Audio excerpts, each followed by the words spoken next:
18 years a head coach at the University of Oregon. Ray Rhodes, his first year. After spending 12 years as an assistant in San Francisco, a couple of years in Green Bay, the 45-year-old former defensive coordinator of the Niners. Rams have won the toss, selected to receive, and that's where Gary Anderson will put it in play, waiting back for the Rams. Todd Kinchin, number 81, Johnny Bailey dropping back, number 20. Bailey's healthy again and a dangerous player. Yeah, and so is Kinchin. Now, he is actually the most dangerous player back there, I believe. And the Eagles got to watch out for the trick plays. The Rams have pulled it out of their hat. They may pull it out today. Very windy.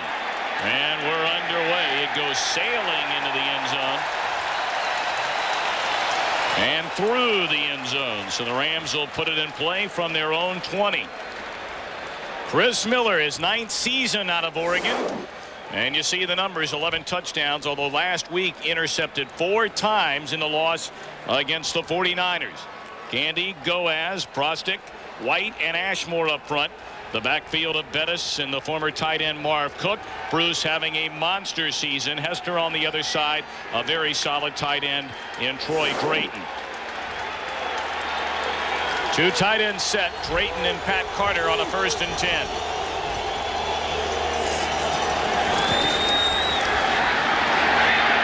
Miller looking downfield and just throws it away. He had an eye on Isaac Bruce.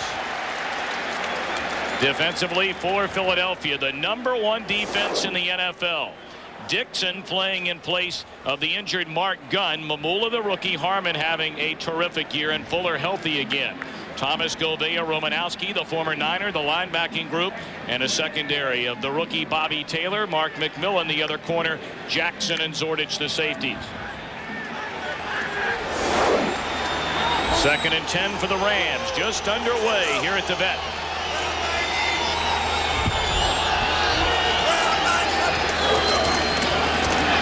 Bettis off the left side, maybe picked up 3. But head on by the middle linebacker, Kurt Govea.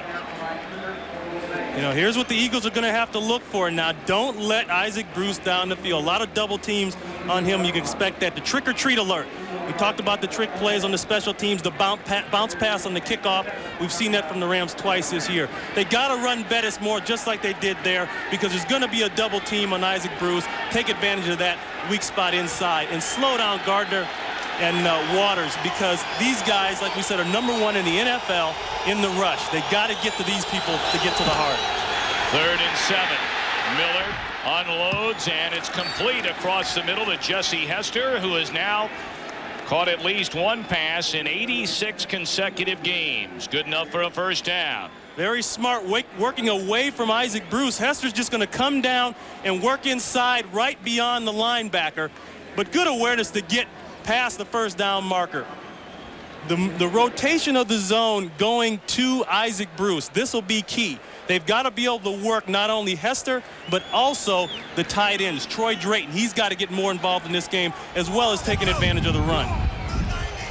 2 tight end set, a 1st and 10. Rams from their own 36 back to the ground, and Bettis, and there's not much room off the left side. Mike Mamula, Mike Zordich in on the tackle. Well, the Rams beaten last week 44-10 by the 49ers. Chris Miller intercepted 4 times. This is a big week for this St. Louis team. It's a huge week, and as was discussed in the pregame, you know, Miller came out and admitted to us, say, hey, I didn't have a very good game. And the rest of the Rams that we talked to yesterday said, you know, we did a lot of talking. All right, and we weren't ready for the big boys. We got to stop talking and play. Bettis picked up a yard, and it brings up 2nd and 9. And Miller again to throw. Far side broken up. Terrific coverage by Govea. The intended receiver, the tight end Troy Drayton, but there's a flag down on the field. And the Rams are cheering, so it could be against Philadelphia. Once again, talked about working the tight end. Troy Drayton is just going to go to the outside sideline. Good coverage there. Now that's Govea. Use of hands, number 94.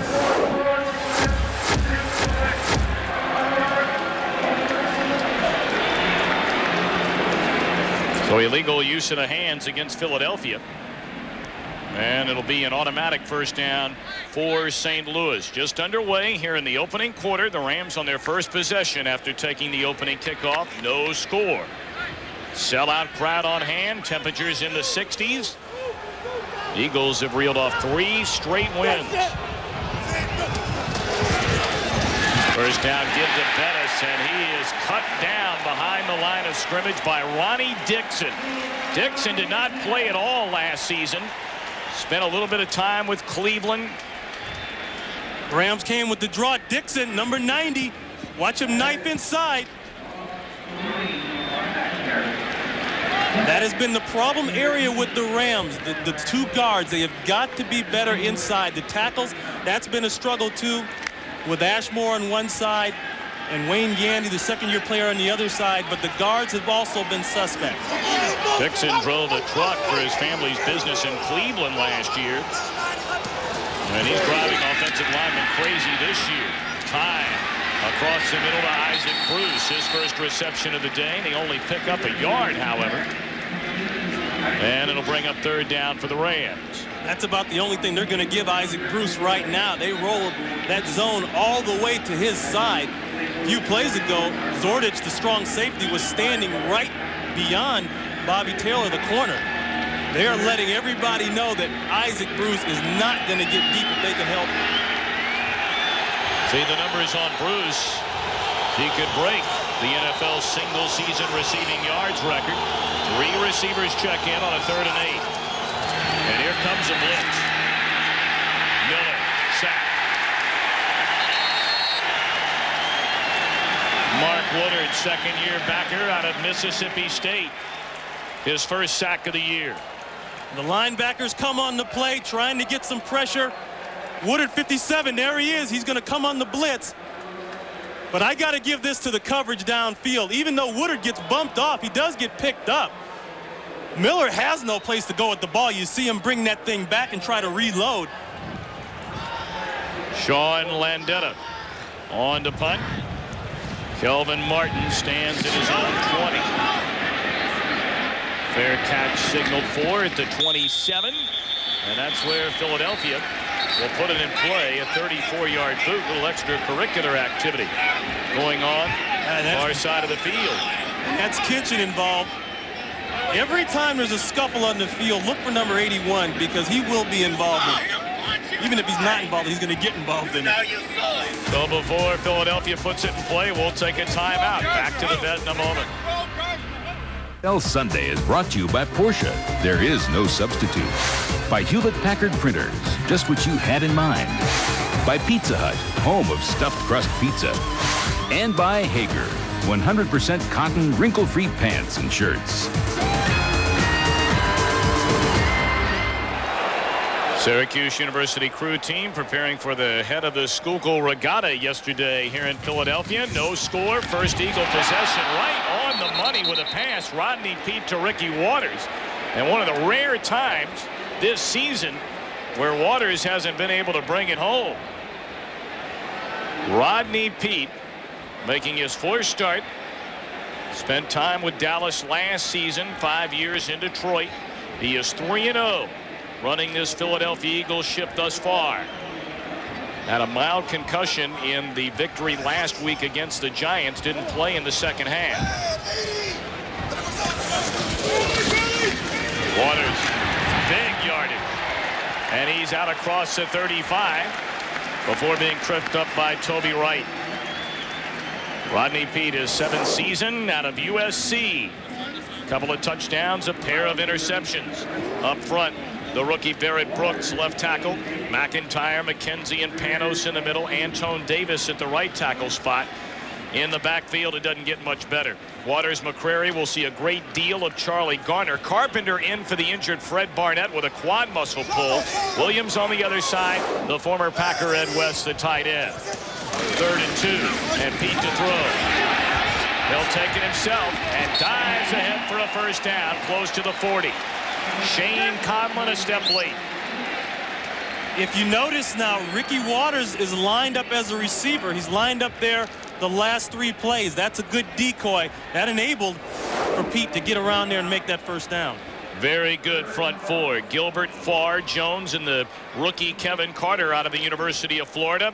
Linebacking group of Roman Pfeiffer, Shane Conlon, and Carlos Jenkins.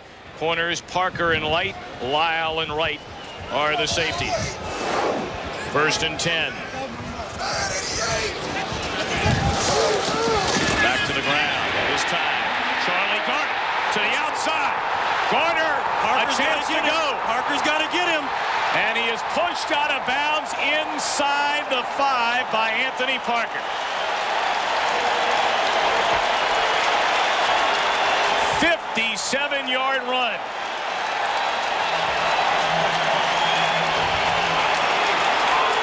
We talk about the run and why they're so dangerous. Here it is. Look at Roman Pfeiffer. He overruns the play, and now it's the same speed of Charlie Garner that we've seen before. We saw it in the Washington game. And here comes Parker. Saving without both resetting before the snap. 5-yard penalty. Repeat first down. So it'll come all the way back. That was a very late call. There was no flag down for quite a while on the play. And that's a huge flag now for the Rams. I mean, you know, this is what we talked about in the open. Stopping these two guys, and that's the reason they're #1 in the NFL in rushing the ball. Not only do you have to worry about a guy like Waters, but now, all of a sudden, here comes Charlie Garner.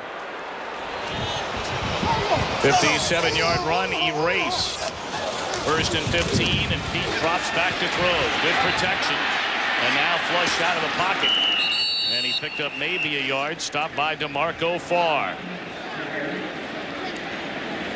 This Rams front four is going to be under a test today because they have to be able to occupy the time of the Eagle offensive linemen so the linebackers can make plays. I think the front four, as we look at Gilbert there, they are underrated. Not too many people talk about them, but when you measure them up with Gilbert and DeMarco Farr, the rookie Kevin Carter, Jimmy Jones inside, they can play with anybody. Gain of 4, 2nd and 11. Pete guns it in there, caught by Rob Carpenter. He's to the 45, so it'll bring up 3rd and close to 5 for the Eagles. That penalty is key now because the run is going to work on the nerves of the patience of the St. Louis Rams and stopping that game. Now, see, when they get that run going, they can come back and go to their passing game. Everybody's up. They're worried about the run.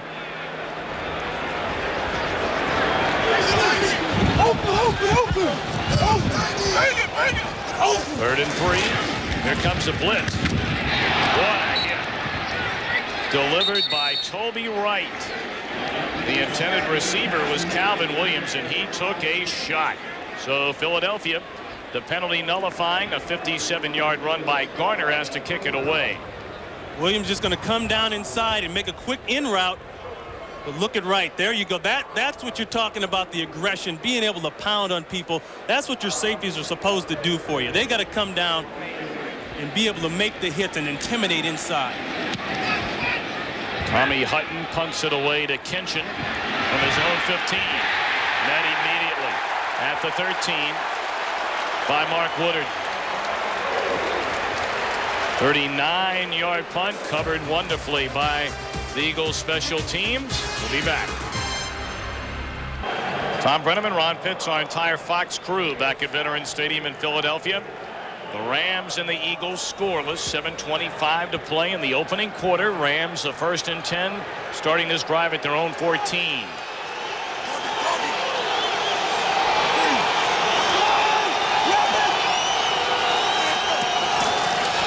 Miller a short drop, far side, finds his man Hester, and he is across the 20 to the 21. Mark McMillan on the coverage and the tackle. Well, you won't see it on pay-per-view. It's not on cable. It's only on Fox. This Saturday, Mike Tyson continues his quest to regain the heavyweight championship. He'll take on Buster Mathis Jr. live Saturday at 8 p.m. Eastern, 5 Pacific, only on Fox. Gain of 7. It brings up 2nd and 3. Brayton in motion. Bettis across the 25 to the 30. Good enough for a first down. And while we have a moment, let's send it back to Hollywood for a McDonald's game break and James Brown. Tom, Falcons trying to let Deion know it's their house, not his house. Jeff George, who's 4 of 4 on this drive, hooks up with big play receiver Eric Metcalf, 42-yard touchdown strike, and it's the Falcons on top of Dallas, 7-0 in the first. Back to Tom and Ron. Yeah, it's a good thing Deion wasn't covering on the play. He'd have heard about it. It wasn't his house. First and 10 for the Rams. From their own 30, back to the ground again. Jerome Bettis in a big hole.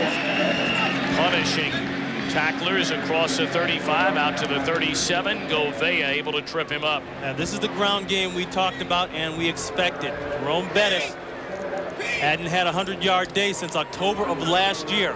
He's had the foot problem. He hurt the foot. And last week against the 49ers, we saw him come out of the game in the first play. And he told us last night it was sore, but he didn't feel like that would keep him from gaining yards, from making plays. It's just been a matter of getting him the ball. Brayton in motion. Bettis will get it for a 6th time. Not much room. He leans, trying to get a first down. He'll come up a couple of yards short. Ricky Dixon tripped him up. Well, Bettis is season high going back to the Atlanta game a couple of weeks ago. 88 yards rushing on 19 attempts. And that was his highest since the 6th of November last season against Denver. He hasn't had a 100-yard game, as Ron mentioned, since the 2nd of October last year against the Falcons. 3rd and 2. William Fuller pointing at the right tackle, Daryl Ashmore, saying he caused him to start early. We'll find out whether or not Fuller's right. False start, 77 offense, 5 yards, still 3rd down. Yeah, that's Daryl Ashmore on that right tackle position. Here he is right here. Let's see if he flinches. Oh, yeah. And that's smart of Fuller to go ahead and come across. The rookie will stand there and wait and say, oh, be careful, don't move. He hasn't snapped the ball yet. An experienced D lineman, he'll take off on you.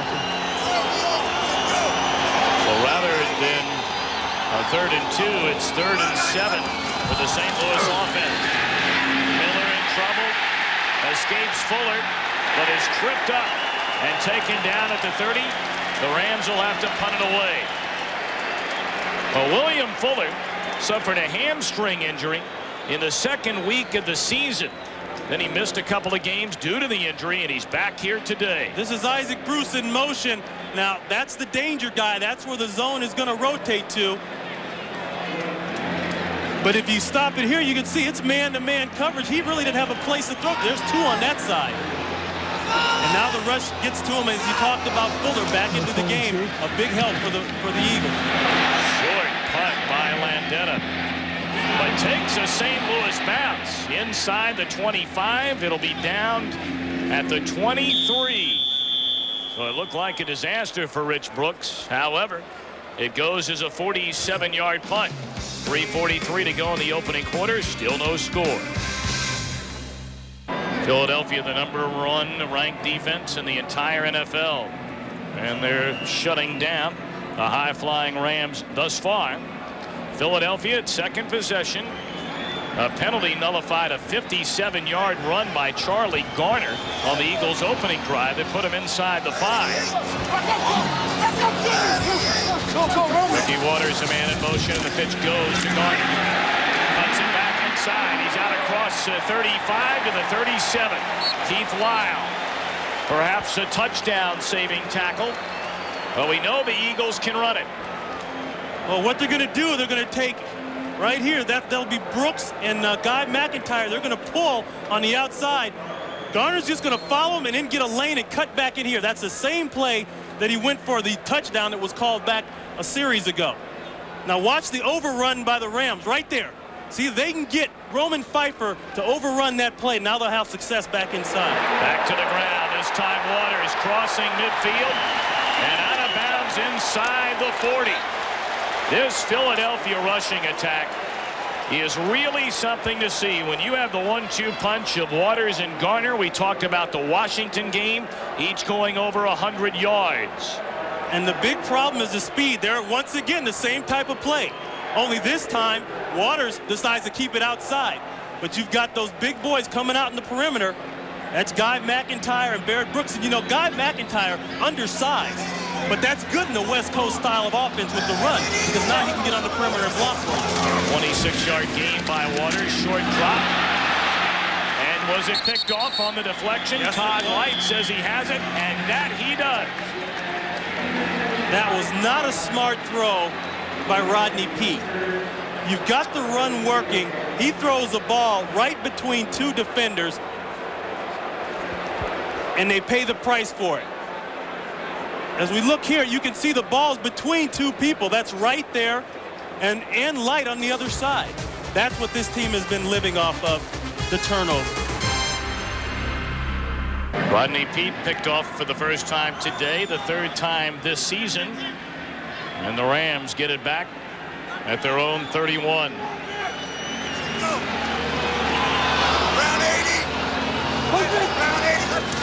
First and 10 and Miller to throw. Out to the 35, he finds Isaac Bruce. And the reception is good, a pickup up close to 4. Another look at the turnover. The Rams have done a lot of this. Now he's right there at 32. On the left side of your screen, you're going to see Carlos Jenkins, 51. That's why this is not a smart throw. And this is what the Rams have gotten all year long, turnovers, being in the right place at the right time. And this is a look at the turnover graphic for them. Last 3 games, though, it's gone the other way. And last week was a big hit for him. Sure was. Bettis read beautifully this time by William Thomas. Outside linebacker. Maybe picked up a yard. It'll bring up third down for the Rams. But again, getting back to the turnover story. The Rams started the year at 4-0. And they did not give away the ball one single time. Yeah, after week 4, they were plus 15. Giveaway, takeaway, turnover ratio. That's almost unheard of. Super Bowl teams are around plus 15. So for them to come down to plus 7, or actually plus 8 where they are right now, is really just coming back down to reality. 4 receivers set. Blitz coming, and Miller goes down again. 3rd sack of the day. Andy Harmon. 7.5 sacks this season, good enough for number 3 in the NFL. What a season he's having. The pressure, 91, Harmon, he's going to work inside, fight inside, but they're going to bring an extra linebacker. And the one weak point of the Rams has been protecting the passer, particularly inside with the guards. That time White, 67, just gets beat on the play. Harmon is so quick inside. You talk about a guy with great quickness for his size. That punt. Line drive by Lendenis, sending Martin back to his 25. And he'll bring it out close to the 30. Todd Kinchin, the first man to meet him, a 51-yard boot. Harmon, a 6th-round pick in 1991 out of Kent State. Obviously wasn't that highly thought of coming out of college, but this is updated. He should have gone to the Pro Bowl last year. 6.5 sacks. The guy has beaten everybody. And Harmon, number 1 in the league. That is updated, including the numbers today. So 1st and 10 for Peete in the Eagles offense. Waters stopped immediately by Carlos Jenkins. You know, they tried to run that right into the area where the Rams were stunting or slanting their defensive line. And Carlos Jenkins, he was on the blitz from the outside. Sometimes as a coordinator, you just make a bad call. Or the defensive coordinator just makes a good call. Jenkins, a sprained foot against New Orleans, and just now getting back to 100%. Loss of 3. It brings up 2nd and 13. Quick hit to Rob Carpenter, playing in place of the injured Fred Barnett. He's across the 35. It'll bring up 3rd down and close to 4. See, those kind of passes really test your patience. And 51, Jenkins, now watch what he does. he's going to get sucked up and get preoccupied with that run for just a second, and that little window is what he's looking for to make that throw. Well, that's the end of the first quarter. Our score, the Rams 0, the Eagles likewise. We'll be back. Brenneman, Ron Pitts back at the vet in Philadelphia. And a very quick first quarter. Both teams running the ball very, very well. We figured that from Philadelphia. You said St. Louis needed to do it at the start of the game. Well, I think the big play so far has been the Charlie Gardner run that was erased. He wasn't a score, but they were down there at least in field goal range. But like you say, both teams have come out running the football, and I expected to see Jerome Bettis start getting the rock a little bit more because they got to get that going before they expect to open up anything deep with Isaac Bruce. For Philadelphia, the Eagles need to pass the ball a little bit better. Rodney Peete has already been intercepted in the game. And now he's facing a 3rd and 2 from his own 38.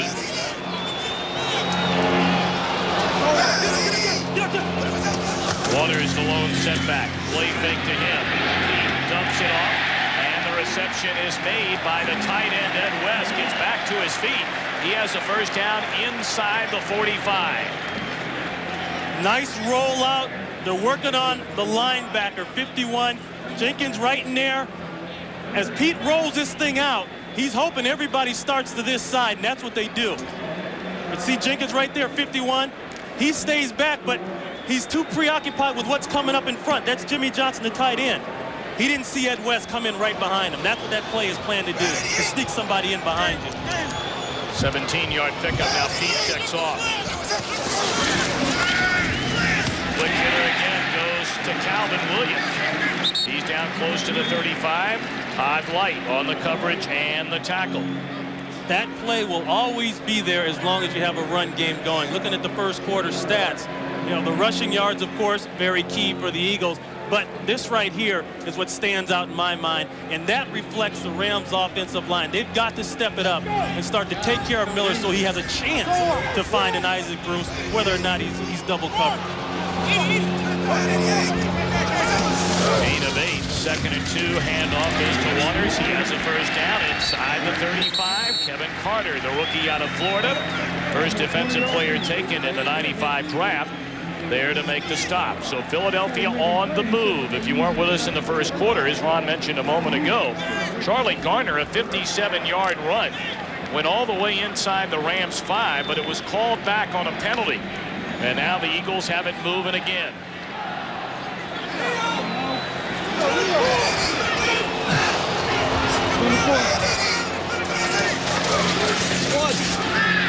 Good protection up top, wide open, caught by Williams. Did he roll in? Touchdown!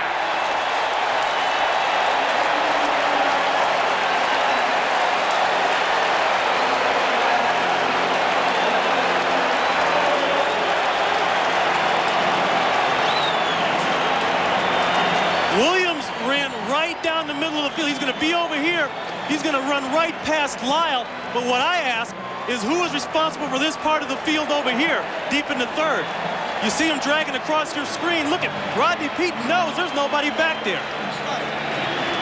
It looked as though Wright might have had responsibility for that part of the field and got fooled by the run. Gary Anderson for the point after. Nails it through. Calvin Williams, his first touchdown reception of the season. And with 13 minutes left to go until halftime, the Eagles lead 7-0. Brought to you by Volkswagen. On the road of life, there are passengers and there are drivers. Drivers wanted. By IBM, solutions for a small planet. By Starter, who reminds you that players play, teams win. And by Magnavox, we make technology people want. Magnavox, smart, very smart. Schuylkill Regatta broken up into a couple of categories over the weekend. Youth races and then the vets. On what is a lovely weather weekend here in Philadelphia. Eagles lead 7-0, 13 minutes to play in the second quarter. And Anderson to kick it away. Johnny Bailey on a short kick from his own 18. And he's out close to the 30. Another look at the Calvin Williams touchdown. Now watch Lyle here. He's going to have a problem because I think he expects he's got help over here, but the problem he really has is shooting across that middle in Calvin Williams. And you can see Rodney Peete, there's no doubt in his mind where he's going. There's nobody in that deep third. I got to believe that's a blown assignment by somebody back there. So the Rams now must play catch-up, trailing 7-0.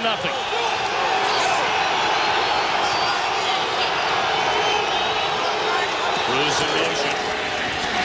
Play fake to Leonard Russell. Chandler looking for it all. He's in trouble again. And he's buried by William Thomas. Out to the 32. Miller just can't get away a pass. Well, coming up next, it's the second half of our Fox NFL Sunday doubleheader, when most of you will see the Green Bay Packers take on the Detroit Lions, plus other exciting regional action. Check local listings for the game and time in your area.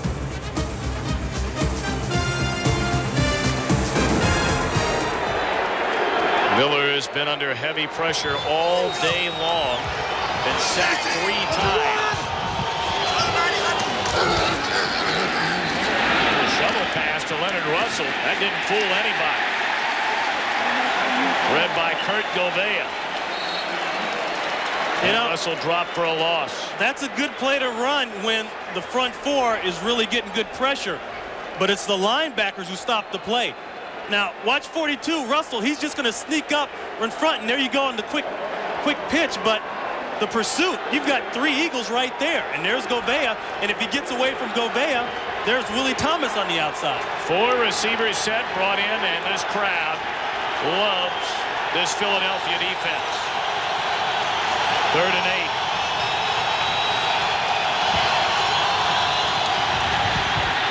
Miller, good protection this time. Was it picked off or did it hit the ground? No, they're saying it hit the ground before Greg Jackson got his hands on it. Todd Kinchin, the intended receiver, and it's 3 and out for the Rams offense. Kinchin's going to work down inside, and they want to try to give him this ball before that safety can break up on the play. Kinchin, I thought Kinchin had this ball. See, Zordich 36 is in the line of sight between Kinchin and seeing the ball come off Chris Miller's hands. That's a good play, because you can see at the last minute he tried to reach up and catch the ball. He didn't see it come off the quarterback's hand. Fake punt. And now Kinchin throws the other way. And they are good enough for a first down. Out across the 40. Toby Wright. The strong safety just stepped back the other way. Kinchin broke right, threw back across the field. And the Rams have done this kind of thing all year long. Now, Kinchin is going to get the ball right there on the snap. But they don't see that Toby Wright is working back this way to get the pass. And we talked about the trick plays, the trick-or-treat alert for the Philadelphia Eagles. So we got to put a check there. They haven't done that. They got bit on it. You know, they like to throw that ball a lot with Kinchin. I mean, he throws that bounce pass on the kickoff, and now he's doing it here.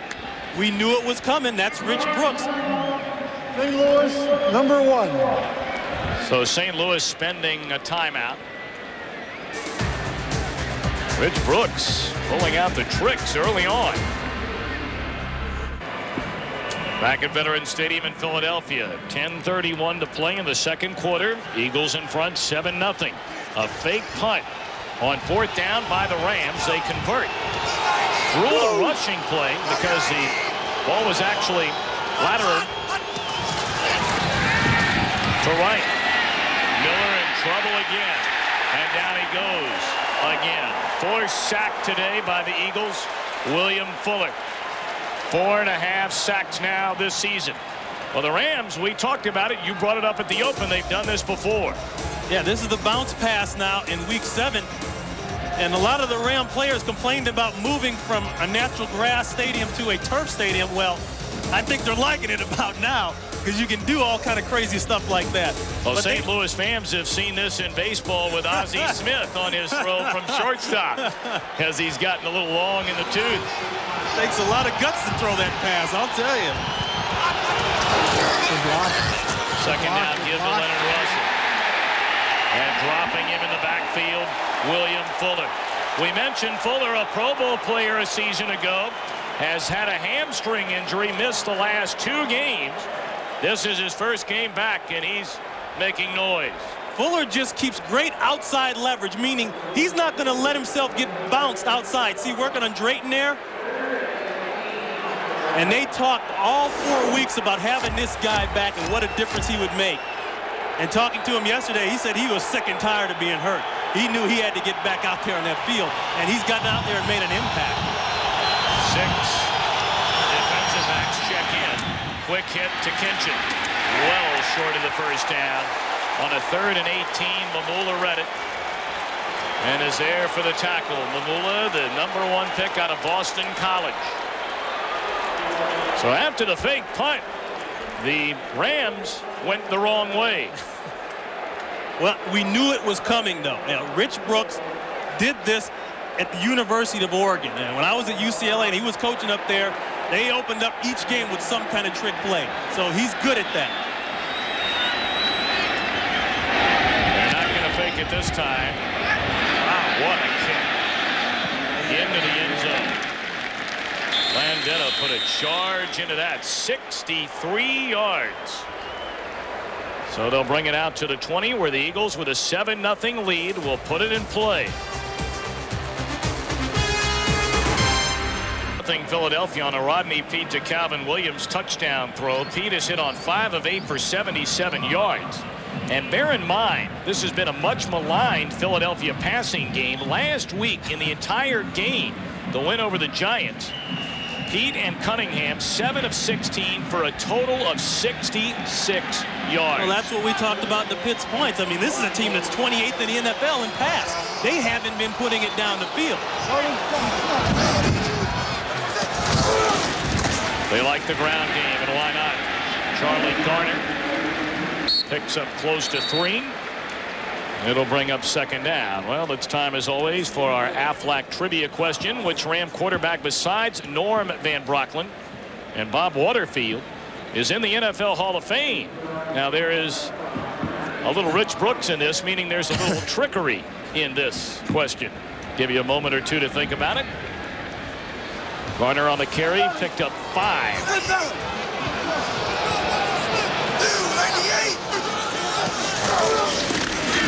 Garner loses the football. Gilbert made the hit and jarred it loose. And a scramble for it. The Rams may have covered it up. They'll have to pull bodies out from that pile. You know, it's amazing. It's not just a luck of the draw that the Rams get this many balls on the ground from the opposing team. It's what they practice.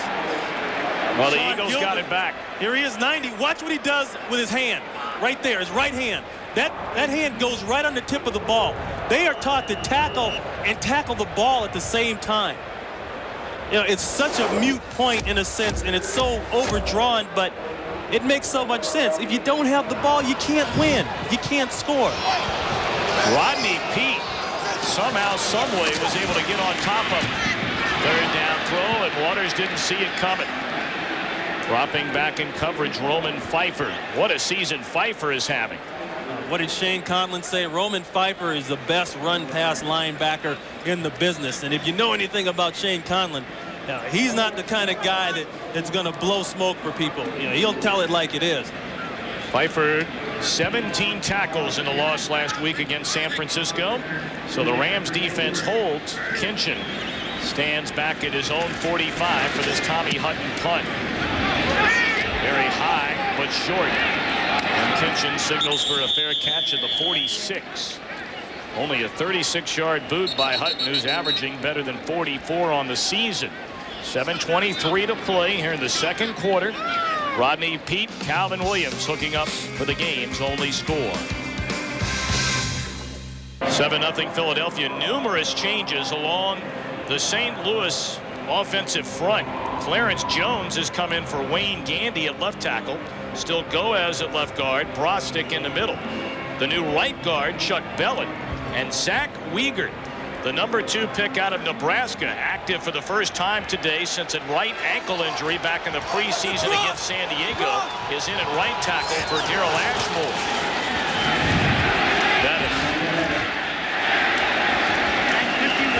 Only picked picked up a yard, maybe 2. Mike Mamula, the first man to meet him. Right now, for a McDonald's game break, let's return to James Brown in Hollywood.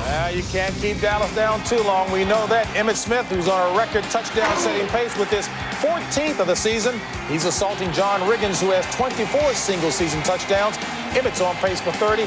Cowboys trailing by 3. Back to Tom and Ron. Yeah, he's assaulting Riggins, and he's insulting the Falcons' defensive line. The entire league, for that matter.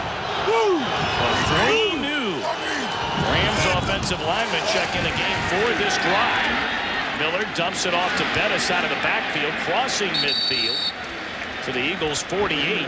Kurt Govea again in on the tackle, but let's get back to some of those changes. Now, we've seen Rich Brooks do this at the right tackle spot, alternating Clarence Jones and Daryl Ashmore, but today our first look at Wiegert. Yeah, and the thing is they've done this a lot. They've changed throughout the year. Clarence Jones, 72, he's gone in and replaced Ashmore. Gandy has switched around a little bit. They're in a desperate form now, trying to get some protection for Miller. Kitchen not hearing the play. You see him running in there. 3rd and 5. And they pitch to Johnny Bailey. He has a first down and more. Inside the 35, shoved out of bounds by William Thomas. And Johnny Bailey, who led the Rams with 58 receptions last year, had a broken toe earlier this year that slowed him down, but now healthy again, and he's a big part of the Rams offense. 17 yards. I want you to watch 2 people. There's Kitchen. He's going to come down and get a nice seal there. Jones, 72, is going to come around and lead for the run. That's a good play, but it's all started by 81 Kitchen right there. That's the block right there on Zordich, the strong safety. And another good block by Jones on the linebacker. That's a good play. They put that one together nicely. Eagles leading 7-0. But St. Louis knocking on the door. Back to the ground, and Bettis. He's inside the 30. Picked up a couple of yards. And we gave you some time to think about our Aflac trivia question. And the answer, the former New York Jet, NFL Hall of Famer Joe Willie Namath. 1 season he spent with the Rams in Los Angeles, 1977. Inducted to the Hall of Fame in 1985. Clock running, under 5 minutes to play until halftime. St. Louis has been unable to do it through the air because Miller hasn't had time to throw.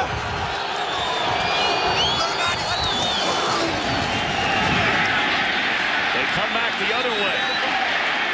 Off the hand of Troy Drayton, the tight end, and a late flag comes in from the middle of the field.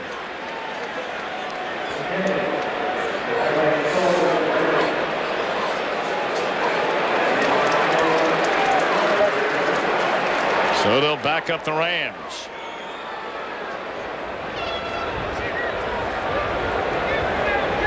Kurt Govea going to think it over. Will he take the penalty or force a 3rd down?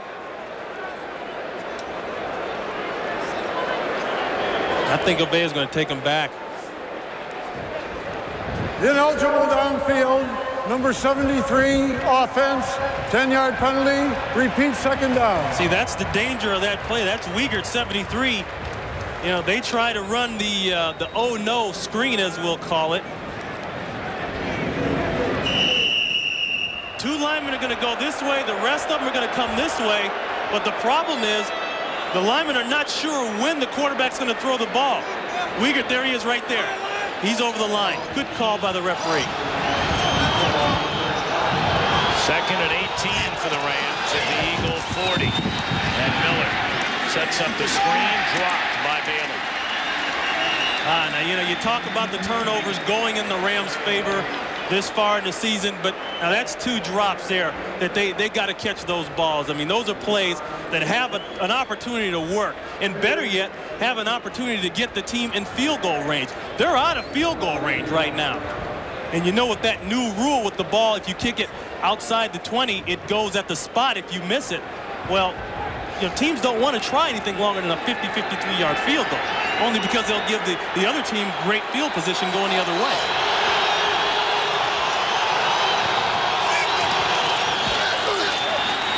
Miller going for it all.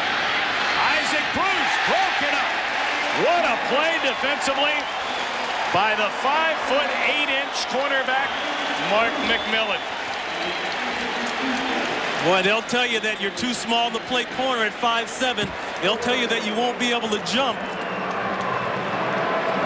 Well, Bruiser's got a good 2 inches over McMillan. It's all about timing your jump. Watch McMillan at the last minute come over the top and just get the tip of that ball. That's a Pro Bowl type play right there. No hands on the man, just enough to get up. You know, he had to go from 5'7" to 6'4" just on the jump alone. Well, the penalty really hurt the Rams. They're forced to punt. What is that? A little pooch kick by Landeta. And it's down to the 17. He tried to pooch, but he more like he pumped it. And still plenty of time. A 22-yard punt by Landeta, but with 4:17 to play until halftime, the Eagles now with a chance to add to this 7-0 lead.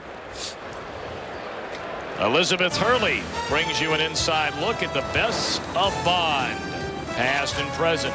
Catch an action-packed 1-hour special, The World of James Bond, tonight at 7 Eastern, 6 Central on Fox. 7-0 game. Eagles leading at the vet. 5-2 Rams, 4-3 Eagles. He comes out throwing, swings it out to Waters. Stiff arm the would-be tackler, shoved out of bounds at the 25. He just shoved aside linebacker Carlos Jenkins. If Ricky Waters can keep his head together, he is one of the best in the NFL without a doubt. I mean, that is the potential that they brought him here for. And it's unfortunate, as you talked about earlier, Tom, what happened to him in the beginning of the season with the alligator arm and the comments he made after the game. You know, talking to Ricky yesterday, he's back in his form now. He's had a couple good games. He's ready to roll. Waters takes a handoff this time. Not much room on a second down carry. Kevin Carter, the first man to meet him. You know, we saw Waters give the stiff arm to Carlos Jenkins. Bear in mind, Ricky Waters weighs 220 pounds. Carlos Jenkins goes at 217, a linebacker. So don't be so shocked when you see Waters do that to people. Well, Waters, you know, that's why people said last year, is this guy a West Coast offense type of back? And for all intents and purposes, he really wasn't. He's a type of back, a power back, a running back is what he is. He'll run you over and run away from you. 3rd and 3. Rams hoping for a stop to get it back. Ball tipped, but it floats to Waters. First down reception to the 35. Roman Pfeiffer on the coverage, but Waters able to haul it in. Waters, number 2 in the NFL. Yards from scrimmage, closing in now on 900. Watch Barrett Brooks, 76, the rookie. He's working there on the outside. You know, that's one of the reasons when they've got protection like that, even though he got some help that time by the tight end, when their protection is that good, that lets Rodney Peete get this West Coast thing going. The Rams have got to get their front four going inside, use some stunts, and try to get some heat on it. Peete again in the air, underneath to Rob Carpenter. He's out close to the 45. And depending on the spot, it could be another first down, or maybe about a foot short. Clock running at 2:35. And now they'll stop it for a measurement to see if Carpenter was able to lean far enough for a first down.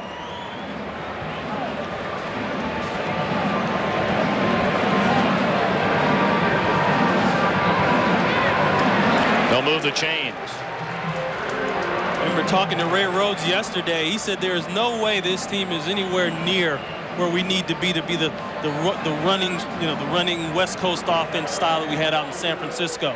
He said we don't have the talent all the way, and I can't go through those relaxed, easy practices that Bill Walsh and Seifert take the team through. And we got to strap it up every now and then. We got to do some full contact stuff. Waters in motion, and Peete again to throw, in trouble. And he breaks from the pack and is close to another Philadelphia first down. Jimmy Jones able to finally catch up with Rodney Peete. He doesn't have the scrambling ability of Randall Cunningham, but then again, who does? We're down to the 2-minute warning, and Philadelphia in St. Louis territory, leading by 7. That's Jackie Slater right there. Dan Radakovich, the offensive line coach. trying to get things together, doing that mixing and matching. You know, talking to some of the guys, talking to, you know, the guys about Jackie Slater being involved in the offensive line. Now, Wayne Gandy said they have no idea. The Rams organization does not realize what a positive influence he is. Just having a guy there that's played, been to the Pro Bowls, and he knows every single pass like he's seen it before. Back to the ground. Waters dodging tacklers, trying to get back to the line of scrimmage, and not even close. A loss of close to 5. DeMarco Farr, along with Toby Wright, in on the tackle. Well, we remind you, coming up on the Dockers halftime, JB, Terry, Howie, and Jimmy will have all the scores from around the NFL, plus Buster Mathis Jr. We'll talk about his November 4th Rumble with Iron Mike Tyson, which, of course, can be seen right here on Fox Sports. That's all coming up on the Dockers halftime. Second down. Pete finds Ed West, his tight end, who leans inside the 40. Philadelphia 3 timeouts left to use here in the first half, and now they will spend their first. So a pair left for Rodney Peete and company, trying to add to this 7-0 lead. Now they'll talk things over with Ray Rhodes. 7-0 Eagles lead. Ball just inside the Rams 40. Rodney Peete and company facing a 3rd and 6. 4 receivers have checked in. Joining Williams and Carpenter, Kelvin Martin and Chris T. Jones, a rookie out of Miami. Peete finds his target, Calvin Williams, first down to the 32. Coverage and tackle by Anthony Parker. Clock continues to roll, and now Philadelphia spends its second timeout of the half. The Eagles have 1 left, 1:06 to play in the first half. Lots been said about the West Coast offense and the timing, the rhythm. It's a rhythm offense. Everything has to be done on rhythm. And whenever Rodney Peete hits the 3rd step of his drop, if that ball isn't out, usually something bad happens. That's what they teach it on. John Gruden, the offensive coordinator, 31 years old. That's how he runs this thing. That's how they ran it out in San Francisco. And that's what frustrates a defense, because they always get those little 4-yard passes, those little 1-yard dink routes. And what they want the defense to do is suck up on the run and suck up on those passes. Now they can go downtown. And we've seen some of that today. Well, you mentioned Rodney Peete had to leave the game last week against the Giants in the second quarter with a concussion. Today, Ron Pitts, he's hit on 10 of 14 for 120 yards. A touchdown. He's also been intercepted. Well, we said they had to turn up that passing game. It wasn't just a run. They're going to see an 8-man front from the Rams. First and 10. Peete again to throw. Far side to Waters, who dropped it. That's the one thing that'll bring the people in Philadelphia down on Ricky Waters. And that's the one fault that he has. I think that's the only fault he has. Ricky is such a high-strung guy, very intense. He loses his concentration so much. Now, he wants to make every play a touchdown, every run a 100-yard run. The guy is just like that. Remember, we asked him yesterday, have you always been this intense, Ricky? He said, yeah. He said, during the Super Bowl, I was in a frame of mind. My parents couldn't talk to me. Nobody could talk to me. That's just the way he is. 10th play of the drive. Waters has dropped a couple of Rodney Peete passes so far. Second and 10. Here comes a blitz. Peete had it batted down after he went to throw the ball. It is ruled an incomplete pass, and the pressure applied by the strong safety Gerald McBurrows, a rookie out of Kansas.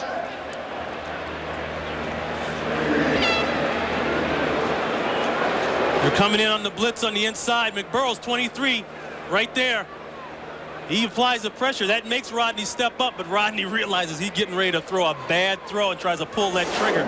Not too many guys can pull that trigger when you go that far. McBurrows stepping in, very useful in that nickel package of the Rams.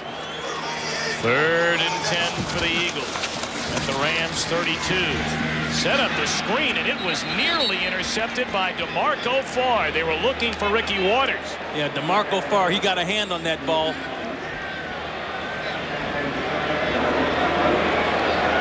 DeMarco Farr is going to be right inside. He's going to come through here as the pressure comes. But watch the way he gets a hand up at the last minute. Right there. Boy, that's a good play. There's a wrestling fanatic right there, DeMarco Farr. One time he sent in 60 box tops of cereal in '83 just so he could get a meeting with Hulk Hogan. That's a lot of money. 4th down and 10, and the Eagles are going. And Pete throws wide open receiver is Calvin Williams inside the 15. Clock running down to 42 seconds. Rodney tried to get. Oh, now he got the timeout. What he wanted to do was get everybody. He wanted to get everybody on the line and run a clock play. Just throw the ball down and stop it, so they wouldn't have to burn a timeout here. But he couldn't get it communicated. Well, the Eagles are now out of timeouts. Now that's a big play. Now they're still 15 yards out, and he's absolutely right. They needed that timeout. Ron Pitts, being a former defensive back in the NFL, on a 4th down and 10, how does a wide receiver get that wide open? 4th down and 10, you're going to sit on the marker as a defense. You're not going to go and line up any deeper than the marker. Now Williams is going to work down inside. He's going to end up in this part of the field. That's where the marker is. But you see, he just does that little stop right there. It was man-to-man coverage, which is dangerous because, man-to-man coverage, the way they were playing it inside, one guy loses his man, it's a quick throw. You're better off going zone, I think, and make the quarterback guess and gamble a little bit. He's not sure where the help is going to come from. See what the Eagles have done on this drive. A 1st and 10 at the 15, and the Eagles out of timeout. Pump fake to the end zone, and Carpenter and Pete, a little miscommunication. That's great coverage by Todd Light. Todd Light has come around in the past year here, I think, as a corner in the NFL. The rap on him coming out was that he didn't have good technique, and he didn't want to learn the technique. Well, he's gone to camp, and that's been his focus, and he's proven people wrong. He's turned out to be a premier NFL corner by all means. Light, a former #1 pick, 5th overall in the '91 draft out of Notre Dame. Has an interception today, 3 on the year, 2nd and 10 for the Eagles, and Waters in motion. Here comes a blitz. And Williams looking for a flag, and it comes in late. Wow. Wow, that's late. That's real late. Todd Light may be the offender. Illegal contact, number 35 defense, 5-yard penalty, automatic 1st down. Yeah, that wasn't Light. That was Keith Lyle they got that time. Very late flag. Well, they'll spot it at the 10.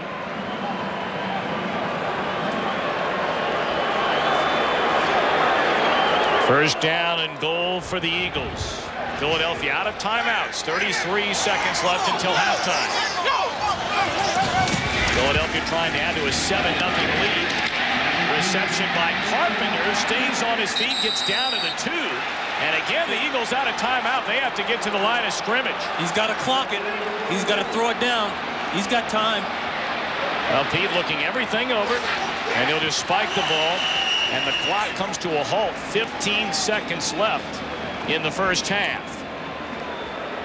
Boy, that was called sitting on the goal line and making a hit. That's what you got to do down here. Teams don't play much man-to-man, bump and run on the goal line anymore. They sit back in zones and wait on your quarterback to make a mistake. What an impressive drive this has to be for head coach Ray Rhodes. His team did close to nothing offensively last week. So now Pete brings him to the line of scrimmage. Ball at the 3. 3rd and goal to the end zone up top. And it's overthrown. He had an eye on Rob Carpenter. There is so much pressure on the quarterback at this end of the field.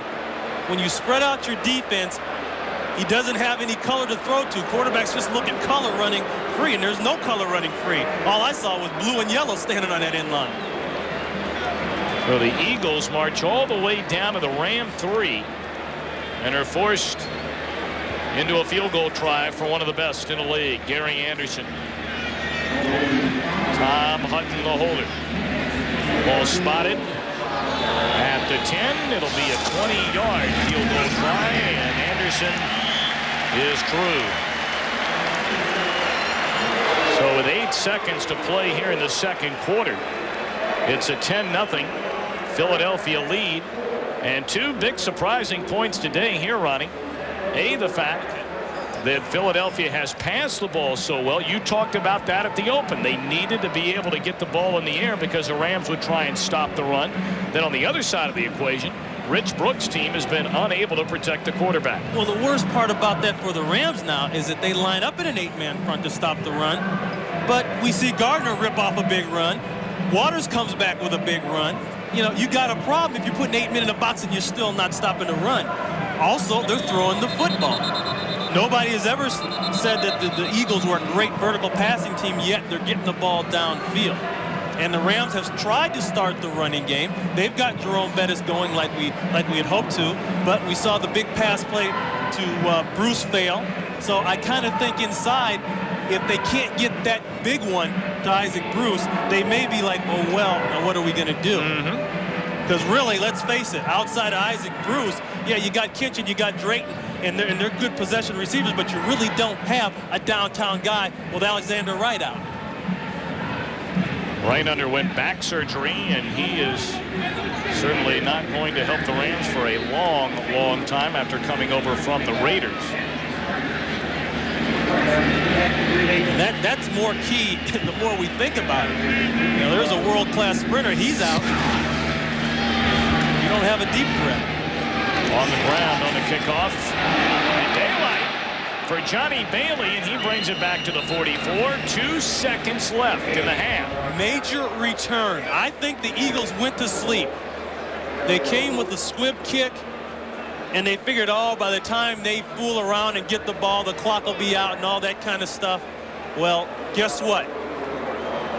Bailey gets a monster return, and they're going to line it up and go for it right here. And this is a huge one. They brought in McLaughlin for a field goal try. This would be a 62-yard field goal. His longest in the preseason, 51 yards. His longest in the regular year, 45. And it's wide left. And well short. Well, you take a shot. Well, that's the end of the first half. Philadelphia leading 10-0. Fox NFL Sunday will continue with the Dockers half. Tom Brenneman, Ron Pitts, our entire Fox crew back at Veterans Stadium in Philadelphia. A 10-0 Eagles lead at halftime.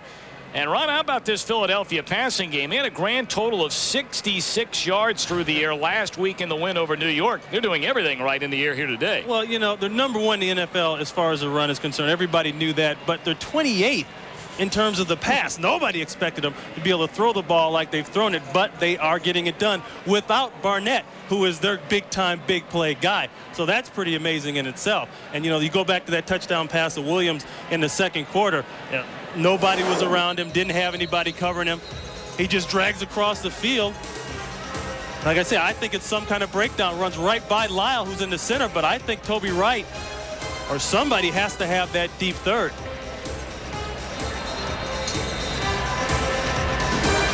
And, you know, getting William Fuller back, the defensive end, that's been a big deal, too. Working on Ashmore, who's had his problems, and now he's giving problems to Chris Miller.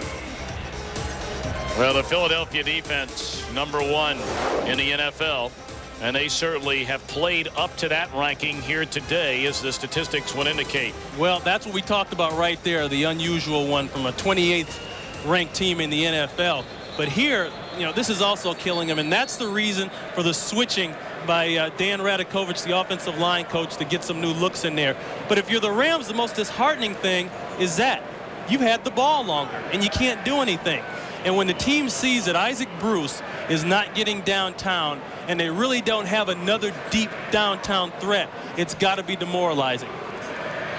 Well, Rich Brooks told us last night that one of the real differences between college coaching and the pro ranks is the amount of time you have to make adjustments at halftime. In the college game, 20 minutes. In the pro game, 12 minutes. And there are plenty of adjustments that need to be made right now for the Rams. What did he say? You got about just enough time to go to the bathroom, say hello, pat somebody on the back if they're doing a good job, and give them a frown if they're doing a bad job, and then go back out in the field and play. And that's key. You can't make those adjustments. That's an adjustment for him coming into this game. Underway in the second half. Philadelphia will get the football.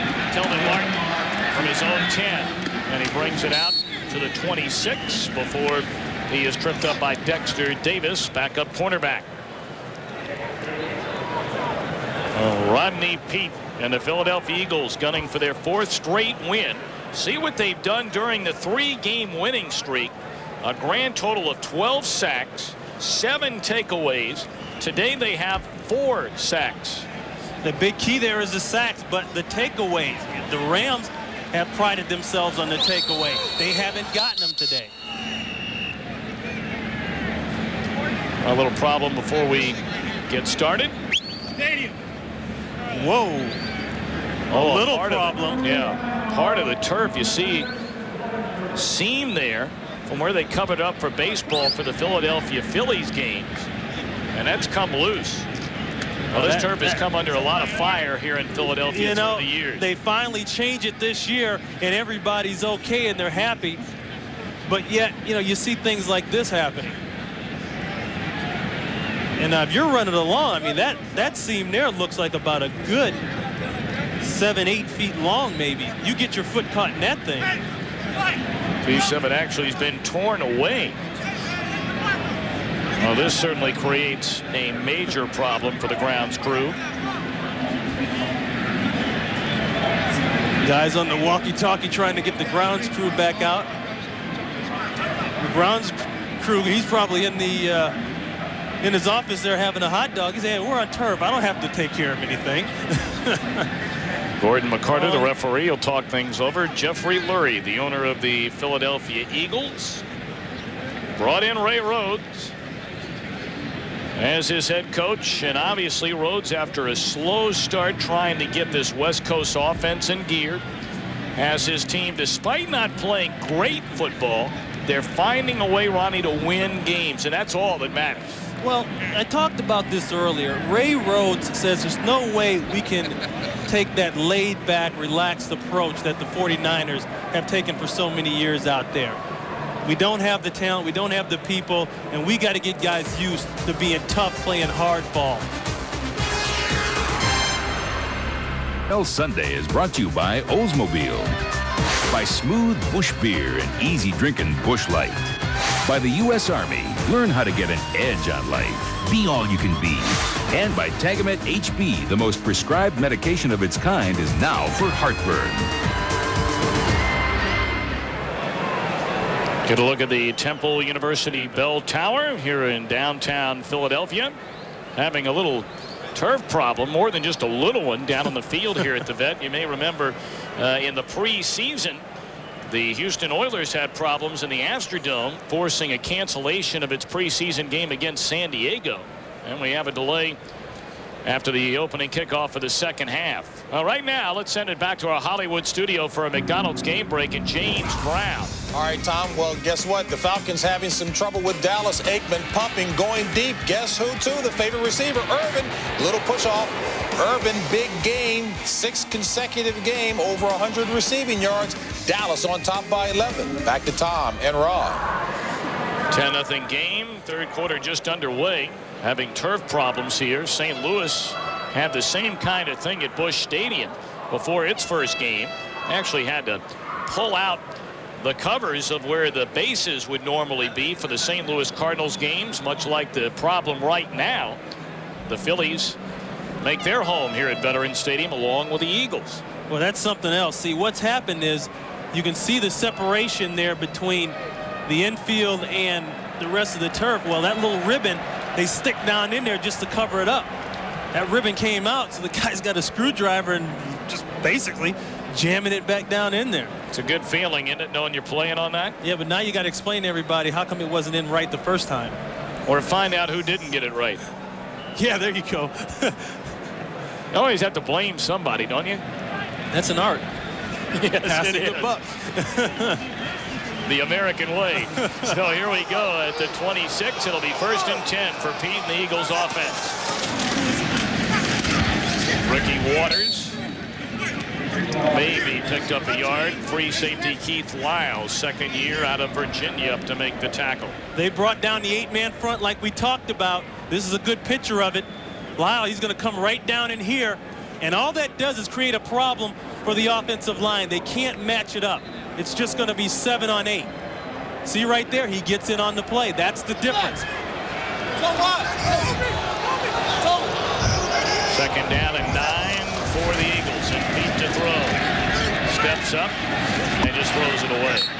Well defended. Carlos Jenkins right in the face of the intended receiver, Ricky Waters. So it'll now be 3rd and 9. It's amazing when you stop that run with that 8-man front, everything else comes into play. Now everybody's not worried about it. They can relax and play pass. This is the 8-man front. Watch this man right here. He's going to creep up, and that's what makes it 8 men. If you count, it's 8 on 7, and they're in this box. And there's no way these guys can pick it all up. One man is going to be free at all times to make the tackle. 4 receivers set for the Eagles on a 3rd and 9. Quick hitter, complete for a first down out to the 39 to Kelvin Martin, 9-year pro out of Boston College. Boy, those are the things that really take the wind out of this defense. You stop them on first down, you get second down, you shut down the pass, and now they go right back in your seams. And I attribute that to the West Coast offense, throwing on rhythm. Defense is reactionary. They just simply can't react that fast. That's why the 49ers, I mean, they've been running it for 10 years.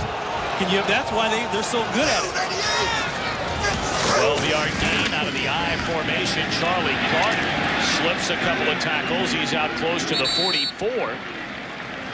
You know, the Rams defense really didn't have to face the 49ers offense all that frequently last week, because after so many turnovers, the Niners didn't have to go very far to get into the end zone. Yeah, and it was the field position type thing. You know, we talk about that often with the special teams, so on and so forth. And the Rams coming into this game have had that with the trick plays and all. The Rams actually outgained San Francisco in total yardage last week by 98 yards. Pete has it incomplete, just trying to dump it off on a second down throw to Fred McCrary, and there's Roman Pfeiffer again. Yeah, Roman Pfeiffer stepping around, making the big play. You don't see linebackers like Roman Pfeiffer. He's kind of a different breed. He's strong enough up top in his upper body, if you look at him, to take on guards and tackles in a run type situation. Looking at him, he's looking at that play to call from the sidelines. But you look at his lower body, he can go man-to-man with people. He can cover in the secondary. 3rd and 5. Here comes a blitz. Eagles pick it up. Pete overthrows his intended receiver, Kelvin Martin, who is open. So the Eagles will have to punt it away. Boy, they're mad at Ed West, 83, the tight end. He came across and ran a pick play to try to pick for that man there, Martin. And Anthony Parker and Lyle, boy, they jumped all over him. They're pointing at him, trying to tell the referee, watch this guy coming across and picking us. Tommy Hutton to punt it away. Todd Kinchin stands just inside his own 20.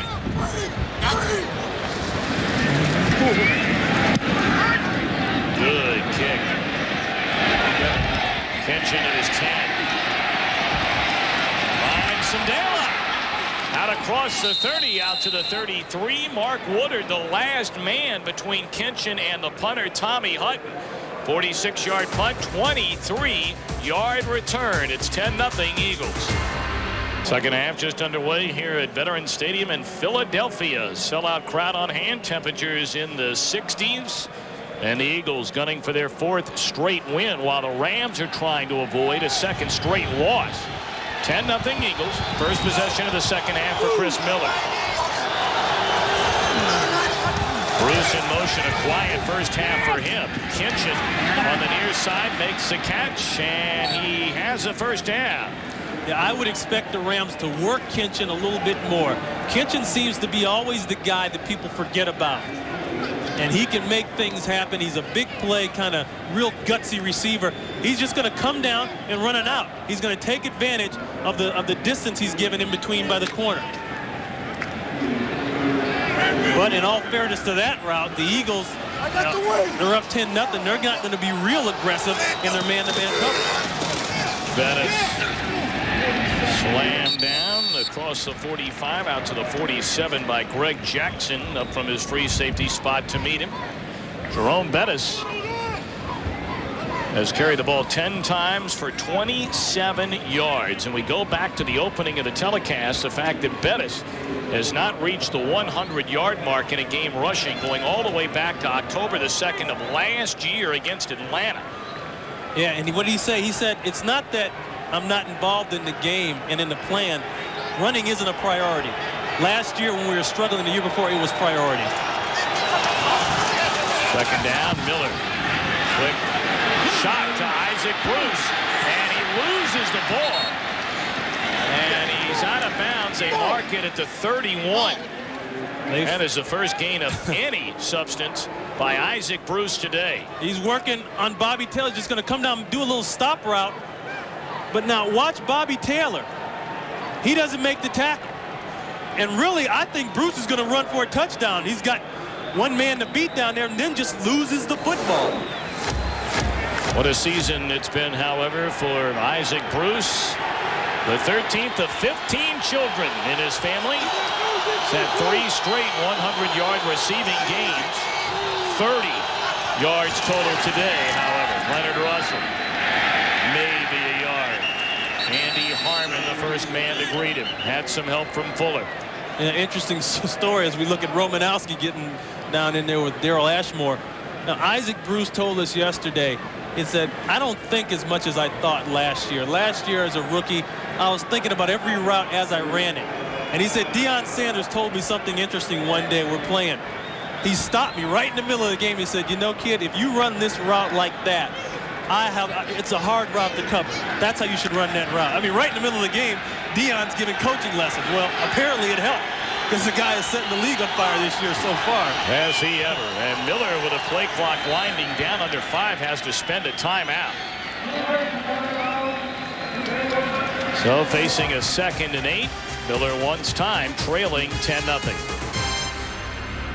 Shot of the famous Blue Horizon, where Philly fight fans go to watch future boxing champions try to make their way to the top. Did so with Smokin' Joe Frazier. Well, Jerome Bettis has re-injured the left foot that's bothered him since he initially hurt it back against Chicago. He has sprained the left foot again and is questionable as to whether or not he'll return.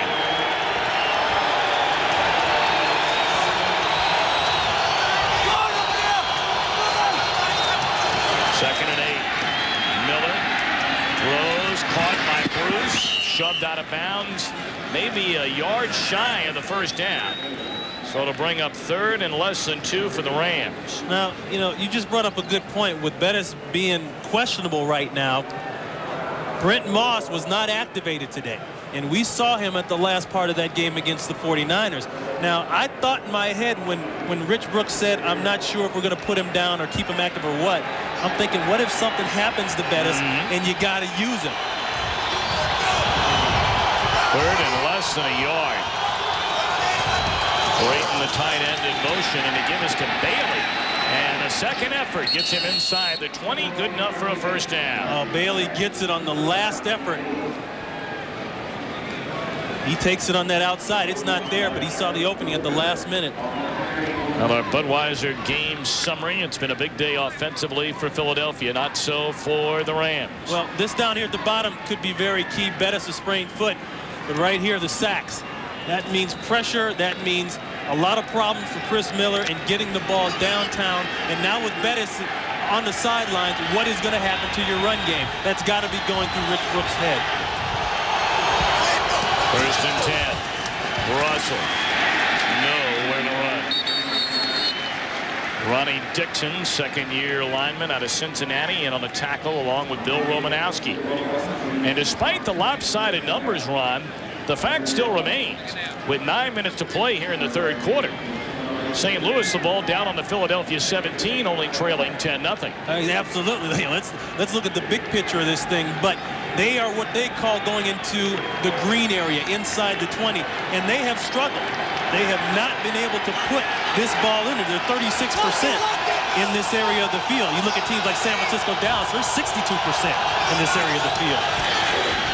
Miller play fake to Russell, looking at a screen, and Russell dropped it. May have been a bit underthrown, but certainly a catchable ball. It'll bring up 3rd down and 8 for the Rams. I don't think that play is going to work, even if he does catches the ball, because I'm looking at the amount of white shirts running to that football, and there's just no way. I mean, Willie Thomas is there. Govea's coming on the inside. Bobby Taylor, the corner's there. It was a good thing that he didn't catch that ball. Big play. 3rd and 8.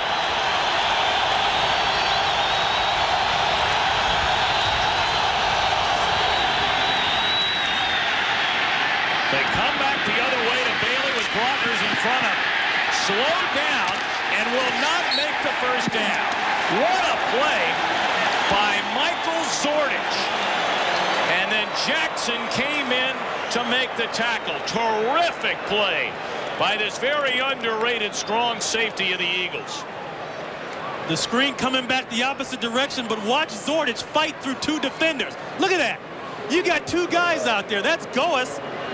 He goes at 300 pounds. I mean, that's a DB, works in between 2 big offensive linemen, makes the big initial hit to slow him down. And as a result, the Rams got to try and settle for a possible field goal. McLaughlin has struggled, the rookie, and a 3rd-round pick out of Arizona. And he continues to struggle.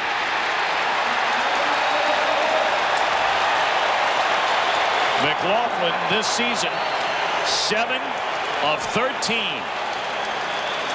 He misses a chip shot. It's still 10-0 Philadelphia. Rookie kicker Steve McLaughlin came in 7 for 13 on the season. He has missed twice today, now 7 out of 15. Well, he worked all week with Chris Barr, former terrific kicker with the Raiders and the Bengals, among others. But Philadelphia takes over, play fake, and they're looking for something big, but it's underthrown. The intended receiver, Calvin Williams. Let's go back to the field goal for a second. I want to make a point. Now, we're going to let this roll and freeze it right there. Now, when that ball is raised off the ground, the defense can come across the line. They are free to rush. So it's never good to pick that ball up that much. And I want you to watch the rush on the left side. I think that McLaughlin sees this. I mean, you got a guy struggling. You think it helps to have 3 white shirts on the other side of the line of scrimmage before he even kicks the ball? William Thomas leading the charge. 2nd and 10. Short drop for Pete. Almost intercepted by Anthony Parker. Parker has 5 touchdowns in his career, 2 returning interceptions, 3 on fumble recoveries. Yeah, last year in Minnesota, he took 3 back for touchdowns. That's not the guy you want to make a bad throw on. And I kind of think that the way Rodney threw that ball, that he knew that wasn't a good situation. Carpenter came in there, and there were just Rams everywhere, and he tried to throttle it down. 3rd and 10. Here comes a blitz. Down Pete goes for the first time today. Fred Stokes. 9th-year pro out of Georgia Southern, and Pete slow to get up. He was knocked out of the game in the 2nd quarter in last week's win over the New York Giants with a mild concussion. Well, we talked about the tackles having problems. They stayed solid in the middle, but on the outside, it caved in. And that is not a good sight for Eagle fans here. He's going to come around the corner here, And the one thing that Kevin Carter does have is speed around that outside. He's working on Anton. Look at the arms right there. That's the rip. And then the veteran Stokes, he finishes the job on the backside. Nothing Philadelphia leading, 7:45 to play in the 3rd quarter. Rodney Peete shaken up. We understand he is okay and will return. Tommy Hutton on the punt. And Kinchin stands at his own 40. Very high kick. Kinchin signaling for a fair catch. He just misjudged it. And that cost him about 15 yards all the way back to the 32. What is Kinchin doing? Kinchin, get out of the way of the ball. You're not going to catch it. It goes as a 51-yard punt. We talked about the swirling winds inside of Veterans Stadium, Ron, and maybe that confused him a bit. I know about these winds swirling here. I dropped the punt here once, and it's very tricky. And those skies don't exactly look conducive to catching punts either. It's pretty. And that's not conducive to catching punts. No. Maybe to fly a kite. That's about it. Or a small glider. Right. Rams at 1st and 10. Miller, his 17th throw of the day. Wide open, caught by Jesse Hester, and he's to midfield to the Philadelphia 49. Nice route by Jesse Hester, the veteran. He knows how to work a defense. Look at the play action by Miller. I think it's very convincing. Watch Gouveia 54 here and 53 Romanowski. They stopped those feet for a second, but this is a good throw. Willie Thomas 51 didn't get back far enough. And the slip by McMillan, it all helps it work out for the Rams. Nice gain, nice pass. 19 yards. On the completion, Miller to Hester. Miller to put it up again. Protected well. And should have been intercepted by Gouveia. It would have been his 2nd of the season. A great play by Gouveia, a linebacker. This guy, you know, he's from that Matt Millen school of linebacking. He's used to stepping up, breaking helmets, and doing all that kind of stuff. Well, he's back in pass coverage now. Remember we talked to him last week, and he said, the thing that's different for me is that I got to play the pass now. I can't just tackle anymore. I got to learn to cover. Take a look at what the defense for the Eagles has done today. That's key right there, and that's key. 71 total passing yards allowed against a big play Ram offense. 2nd and 10. They'll try the ground, and Leonard Russell maybe a yard. Wrapped up by Andy Harmon, the first Eagle to meet him. Well, Jerome Bettis, if you're just tuning in, has re-injured, spraining his left foot, and doubtful as to whether or not he will return. But Bettis wasn't doing a whole lot of damage to begin with. 10 rushes for 27 yards against the #1 ranked defense in the entire NFL, the Eagles, 5th against the rush. 3rd and 10.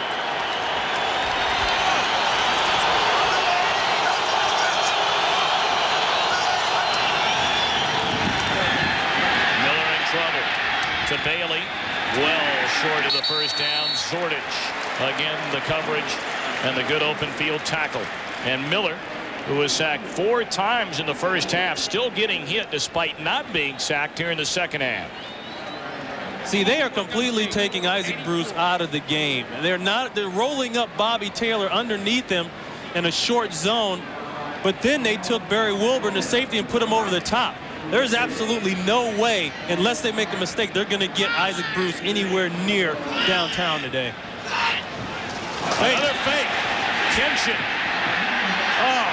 Got a first down inside the 30. The second fake punt today by Rich Brooks and the St. Louis Rams, and they have converted both times a 15-yard gain on a 4th and 5. How about that? You know, everybody laughed at me when I put up alert trick or treat yesterday and talked about it.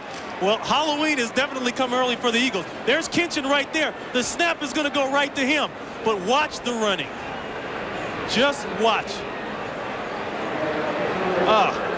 I mean, you think you coach that? You think you teach it? I don't think so. Instinct.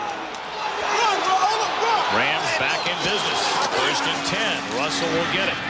Breaks to the outside. First down. All the way to the 14 of Philadelphia. So Leonard Russell getting a chance. Due to the injury to Bettis, a 15-yard gain, and the Rams sniff the end zone, trailing 10-0, 4:20 to play in the 3rd quarter. See, the Eagles can't get into that comfort zone. Mike Mamula, he comes out now because now this is only a 10-0 ball game, and the Eagles are shooting themselves in the foot by not being heads up on special teams. And we talked to Danny Smith, the special teams coach, yesterday. He said, I know about the tricks. Don't do that. But, you know, sometimes it's not on the special teams coach, it's on the players. They got to be alert, too. Danny Smith can't play the game. Miller throws to Bruce. Somehow stayed on his feet on the initial hit by McMillan. And then Jackson shoved him out of bounds. Boy, that's a great hit. You know, Isaac Bruce, he's a talker. You may not think he is. He was quiet in our meeting. He's going to come around and get a short route. But I want you to watch the hit right here. on McMillan. Boy, and then he takes another hit from Jackson. Well, of course, Bruce likes to talk. He wants to be a minister after his football days are over. Second down at the Eagles 10. Miller's short throw, intended receiver Jesse Hester, so to bring up a third down. And a penalty flag down on the field. And the Rams cheering. So this may go against the Eagles. Illegal use of hands, 91 defense, half the distance penalty, automatic first down. That's Harmon. Joe Vitt, the linebacker coach, was with the Rams last year, standing next to Ray Rhodes there in the black shirt. And, you know, the Rams have come down to a 2 tight end offense now. They've gotten back to that. And the reason for it, so much switching up in the offensive line. There's Joe Vitt right there. They need to have more protection for Chris Miller. First and goal for the Rams. Ball at the Philadelphia 5.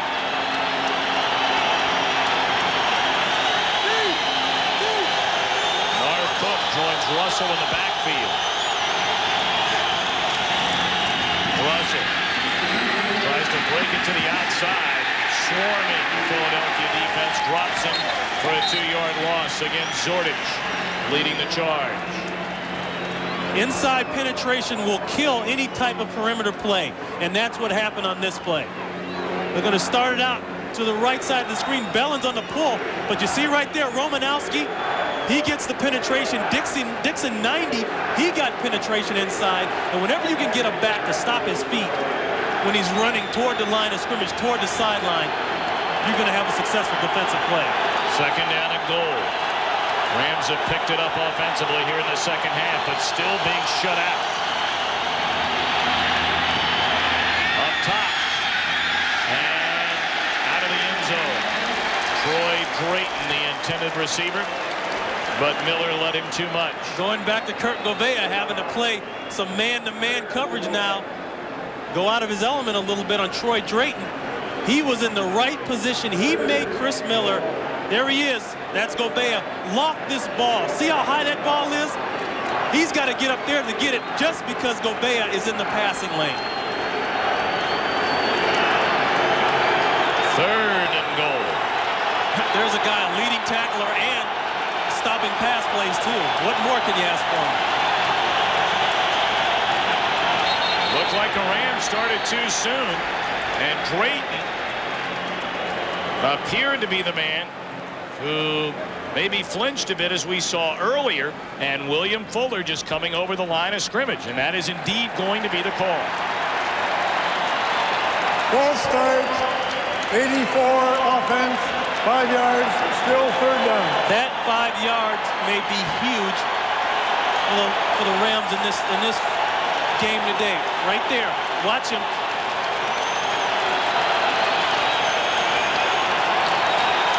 It's loud on this end of the stadium. It's closed up.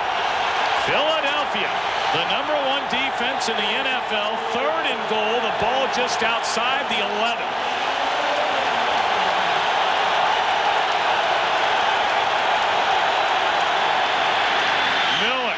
Broken up, and again Zordich on the coverage, step for step with Johnny Bailey, and Thomas came in to deliver a blow. Zordich going man-to-man underneath. He had help over the top, but for the first 5 yards, he had to cover a Johnny Bailey. And that's like covering a wide receiver, let me tell you. Zordich, Ronnie, we go around the league. He is an underrated player. So I think he is. Absolutely. McLaughlin 0 for 2 today. 7 of 15 on the season. This one from 29 yards out. And right down the middle she goes, and the Rams finally throw points on the board. Yeah, and a touchdown now at 10-3. But the bottom line is, they don't put the ball in the end zone for the touchdown. And I talked about how the Rams in the red area were only 36%, and the other teams like San Francisco and Dallas, the teams up on top are in the 60th percentile. But if you look at how many times they passed it in for touchdowns and run it in, they've passed it in 12 times for touchdowns. They've run it in 2 times. That's big. Jerome Bettis was not on the field. They're trying to get back to the run. They don't have him. They get a penalty. It's harder to pass it in now. Well, we'd like to tell you that any fan of The Simpsons knows that their Halloween special is one of their biggest episodes of the year. Catch an all-new Simpsons Halloween special featuring Homer in 3D. Part of a full hour tonight at 8 Eastern, 7 Central on Fox. Well, 11 plays, 57 yards, leading to the 29-yard field goal. And for the second time, a fake punt was the key play in keeping the drive alive. The trick plays are killing it, and that's Rich Brooks. He's known for that. He's always done that. You know, it's one thing to talk about it and say, yeah, we know about it and all that, but then to let it happen when you know about it, that's a whole different story. Well, the ball is blown off the tee. Somebody's going to have to put a finger on that thing, as the Eagles have done all day long. Todd Light will come over and do just that. Kelvin Martin, 84. Derek Witherspoon, number 31. Back deep for the Eagles.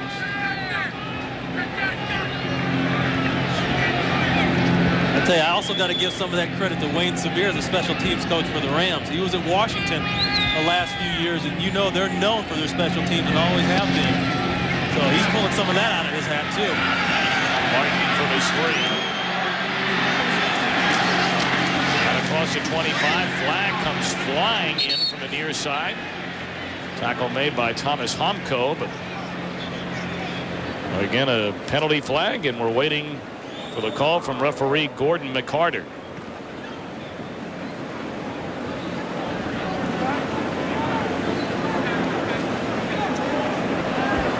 An illegal block. Use of the hands will go against the Eagles, so they'll move back.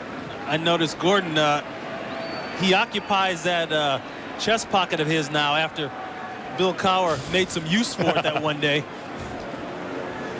He makes sure you can't stuff anything in there. Illegal block in the back, number 22, receiving team during the return. 10 yards, first down. James Saxon, 8-year pro out of San Jose State, just signed last week. Saxon, 22, on the right-hand part of your screen.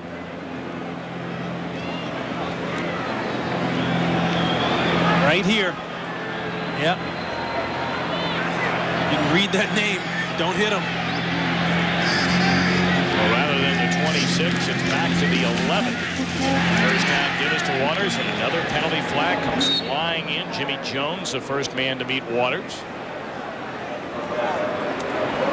And Philadelphia continues to go backwards.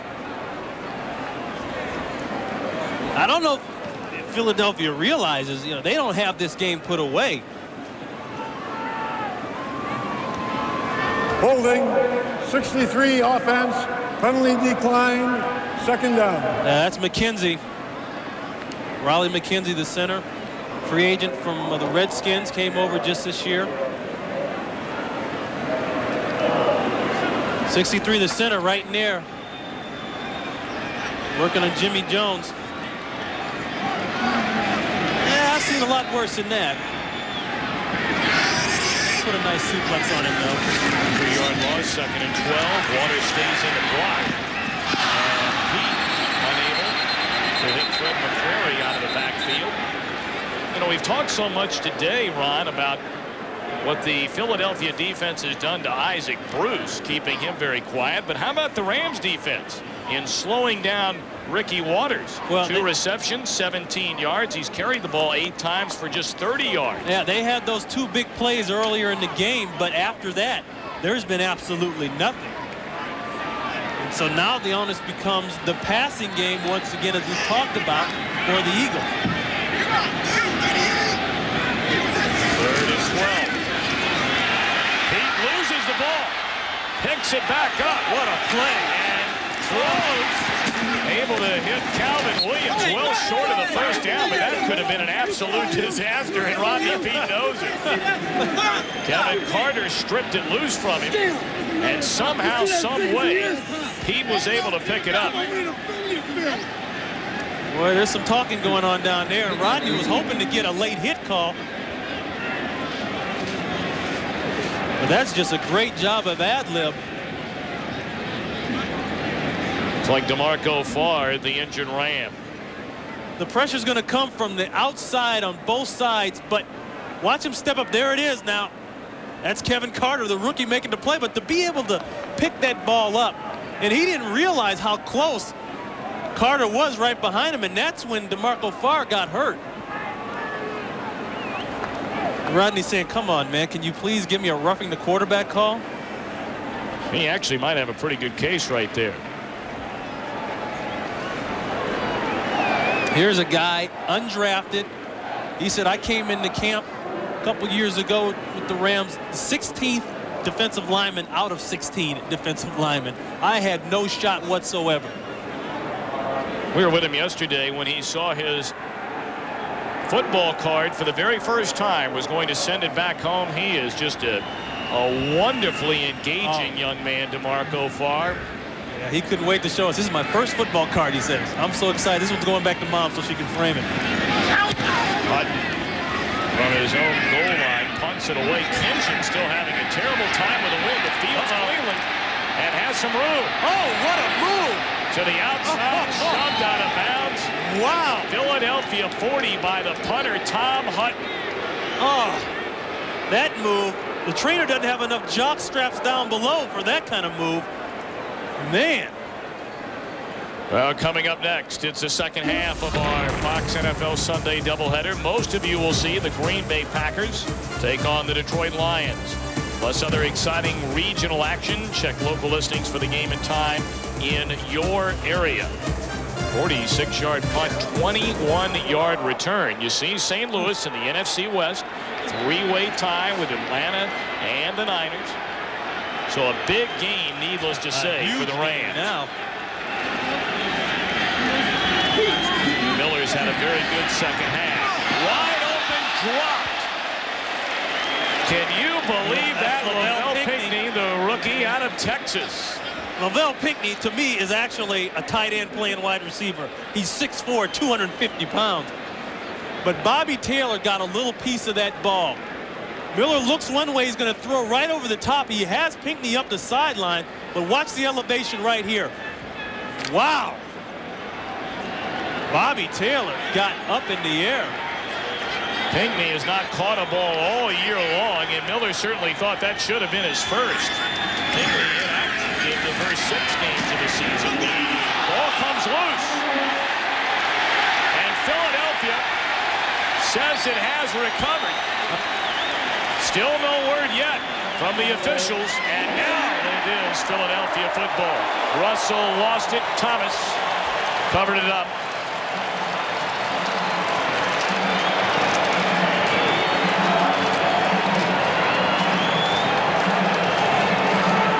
Russell fighting for more yards, trying to make something happen, and that's when you get in trouble. You know, running back coaches will tell you, get your yards and then get out, but right there, you know, I wonder if his knee wasn't down. Sure looked like it. It looked as though his knee was down. Looked as though both knees were down. And that's what Rich Brooks is arguing about. Wayne Sevier giving him an earful, too. We're going to give you another look at that here in a minute. Philadelphia takes over from its own 34. The pitch to Garner. He's out to the 38. Well, let's go back. And let's see. And that's what Rich Brooks is saying, that Leonard Russell's knee was down. Now, this is a great angle. We're going to get a shot of it here.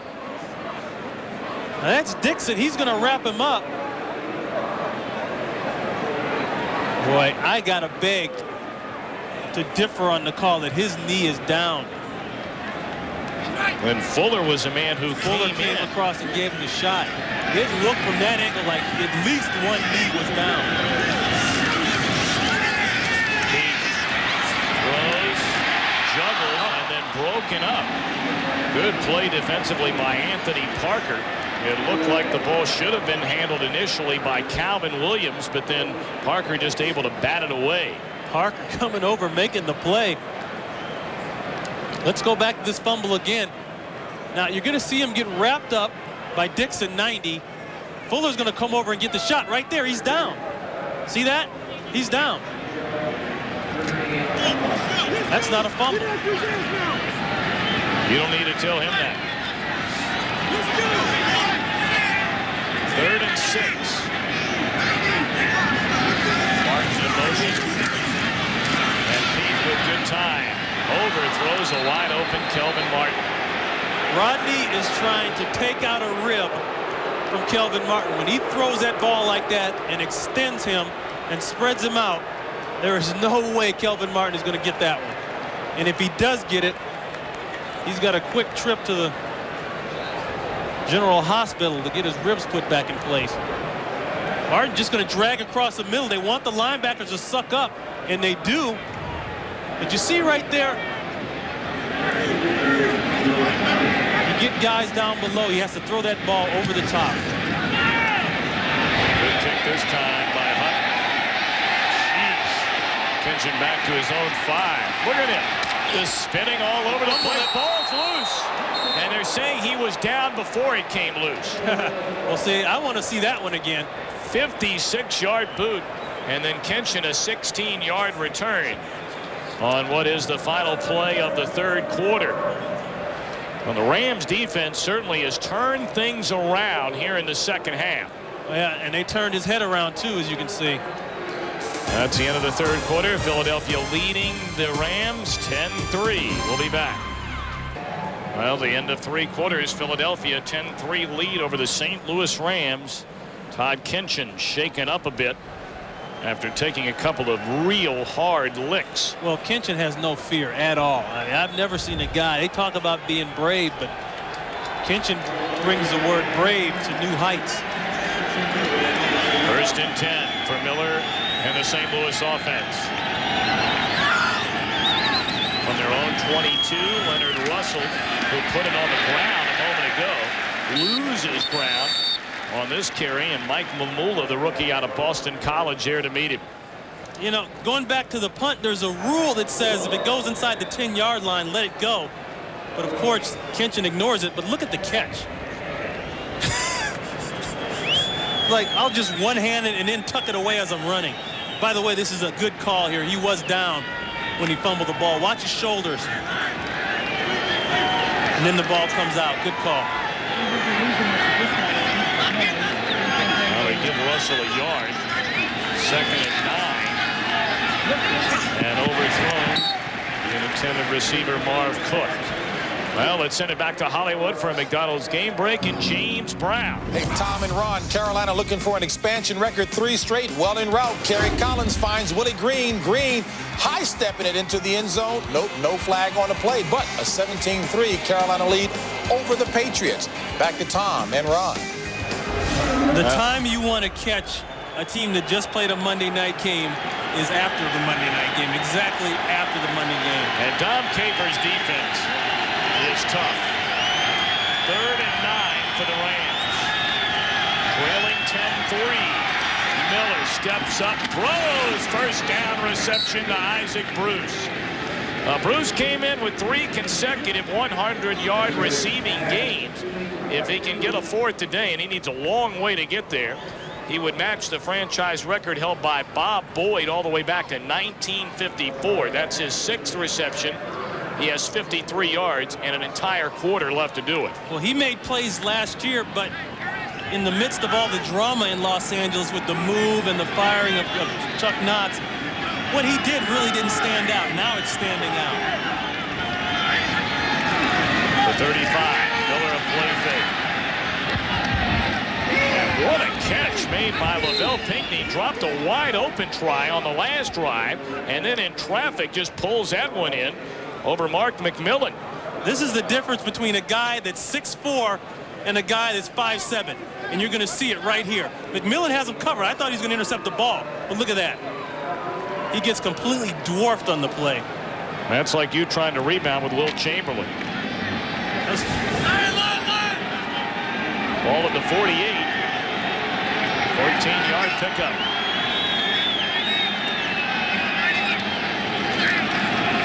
Blitz coming. Boy, Miller took a shot and completes a pass to Bruce. Down the right sideline, inside the 30. You jumped on that so fast, Tom, and you're right. Miller took a shot, and they got him for it. They got a roughing the passer, and it was legit.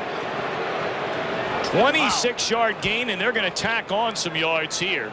Personal foul will be against William Thomas. Wow, that was a hit. Personal foul, roughing the passer, 51 defense, go to the head. Penalties assessed from the end of the run, first down. Well, the worst part about it, they take it to the end of the run, but now here's the catch. Bruce is going to come in motion, drag all the way to his left. Keep working around outside. But I like the way Miller has gone back to his go-to guy. He realized the double coverage deep. He doesn't have, hey, use what they give you. And here's the roughing call, 51. Ooh, he will get a fine from the league. I guarantee you there'll be a little nice pink slip with a NFL smiling logo on it with about 10 grand tacked onto it. Rams in business trying to get back even. Leonard Russell picked up a couple of yards. Gets it close to the 10. Ronnie Dixon on the stop. Jerome Bettis looks as though he's ready to get back in there after re-injuring the left foot. Well, this is when they need Jerome, but the dilemma for Rich Brooks is, you're halfway through the season. Why take a chance and blow the guy's foot completely out now? If you can do it, if you can hang on, then you hang on without him. 10-3, Philadelphia leading. Under 12 minutes to go in the fourth quarter. 2nd and 9.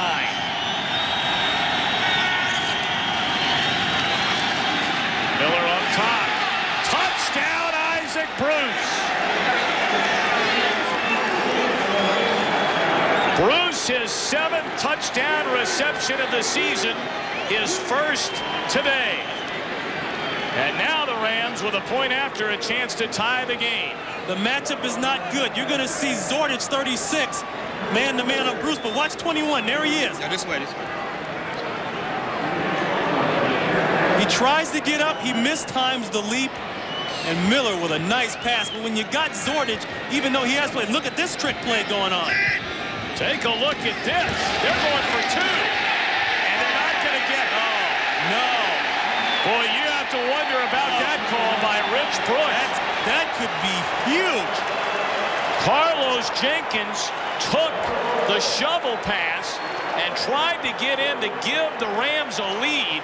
And should the Rams lose this game by a point, the rookie head coach will come under fire for the first time all year in St. Louis. You can book that.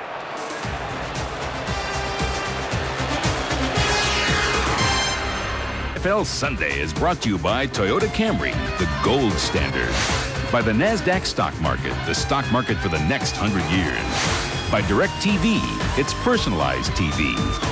And by Snickers. Hungry? Why wait?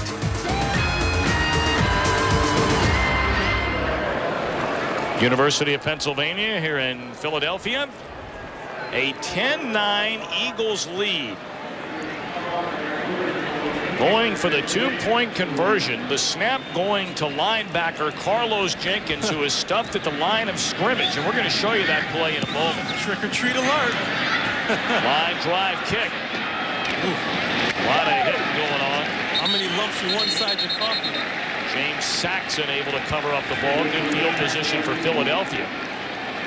Starting this drive at its own 37. We'll be back to the bet in a moment.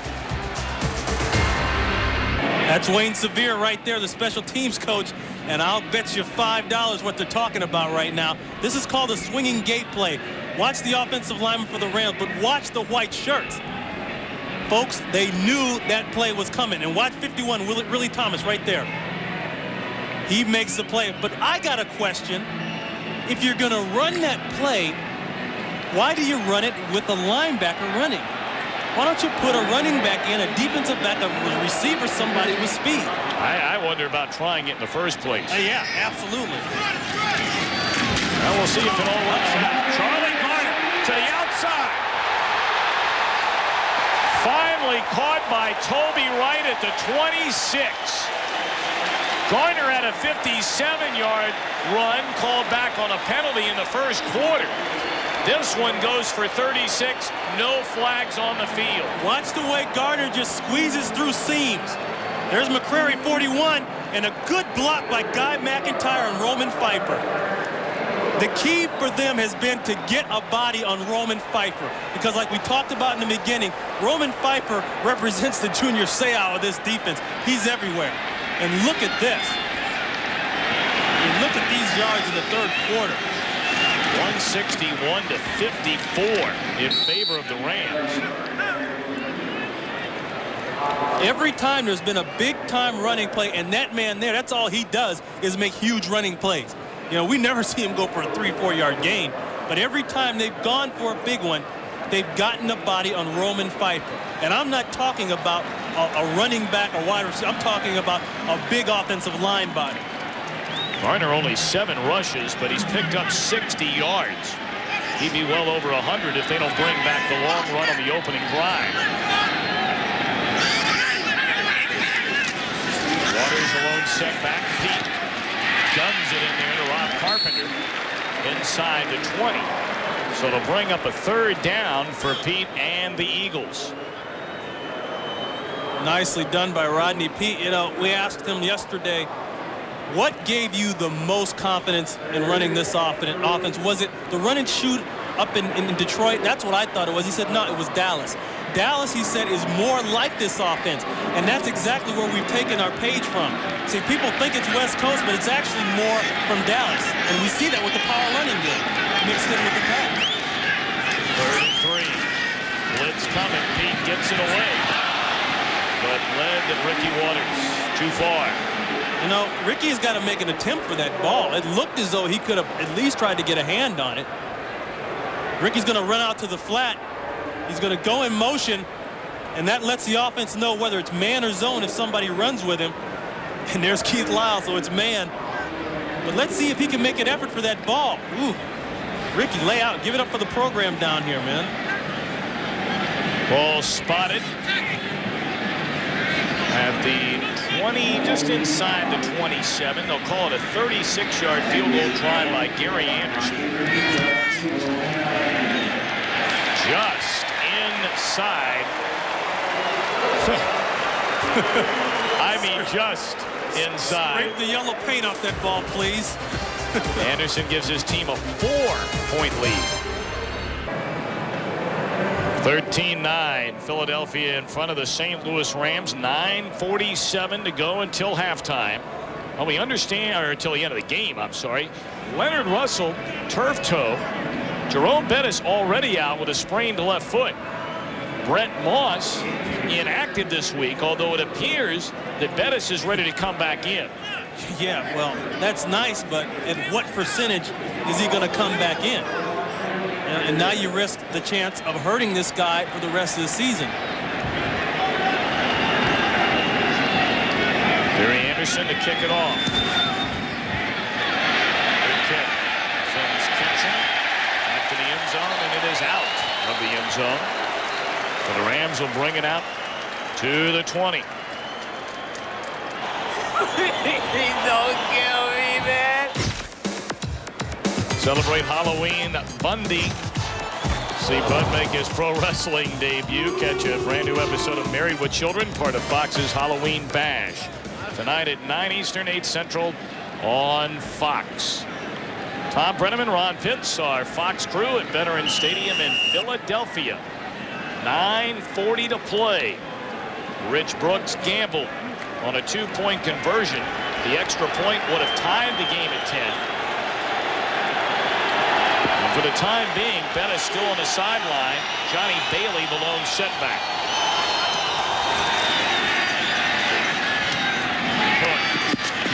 Shoved out of bounds at the 36. 26. It'll be a 6-yard pickup.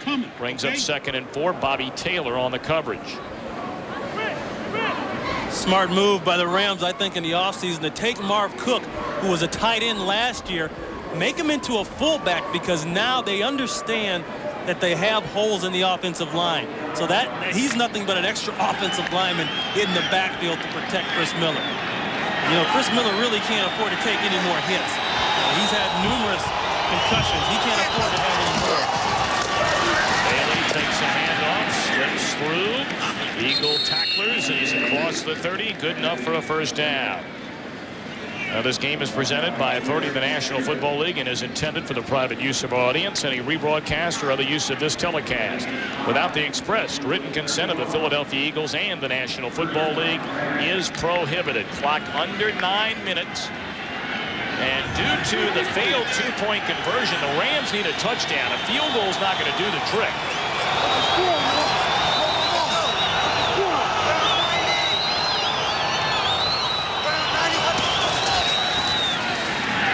Far side, reception made by Jesse Hester, a gain of 3. Boy, Isaac Bruce has really come alive in the second half. Now 8 receptions, 91 yards, and a touchdown. Yeah, and you talked about the adjustments or the time that Brooks didn't have to make adjustments at halftime. Well, I think one of the adjustments they made is said, listen, if we can't get our big guy deep, let's get him short. And they're working him underneath short. Number 20, Bailey, he's going to be key as well in this drive. He's going to have to really carry the load as far as the run and the short passes are concerned. Miller is hit on 6 in a row. He'll go for a second. Flag down. And it's caught on the near side by Bailey, shy of the first down. But again, a penalty flag on the field. This could be holding against the Rams. Yeah, Chuck Bellin, he's doing some complaining to the referee there.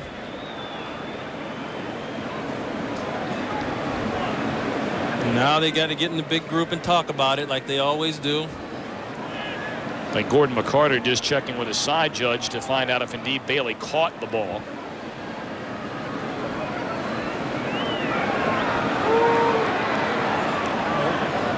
Personal foul, face mask, offensive right guard, pull the man down on his block. Gordon checking out. What was the other one? Illegal contact, number 21, defense. The penalty's offset, repeat second down. Well, there's Bellin. He's got the face mask of Harmon. Okay, so that's 1. And then number 21, that's Bobby Taylor. He got the penalty downfield. There's Taylor right there. He went to the face. Darn near spun Isaac's head around. It's the only way you can slow Bruce down. Looked like something out of The Exorcist. So the penalties offset. Will do it all over again. It'll be a second down and 7. All at the 34.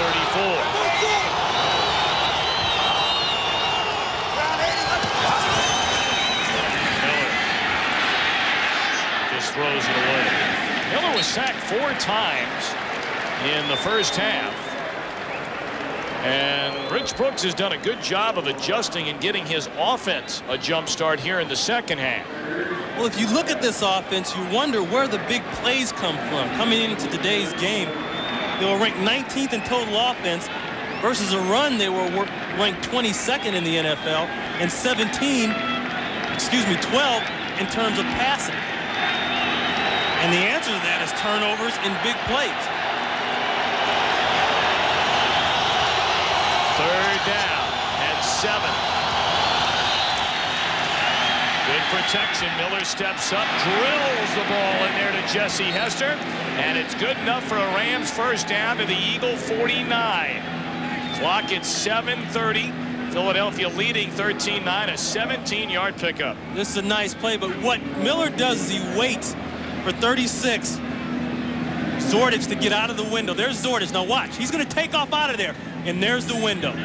That's what they're looking for. As soon as Zordich took off, he shot that thing in there. That's a smart quarterback. And that's known by a smart receiver, even though that's Jesse Hester there. Bruce knew exactly where to go and where to get to. Hester, 5 receptions, 59 yards.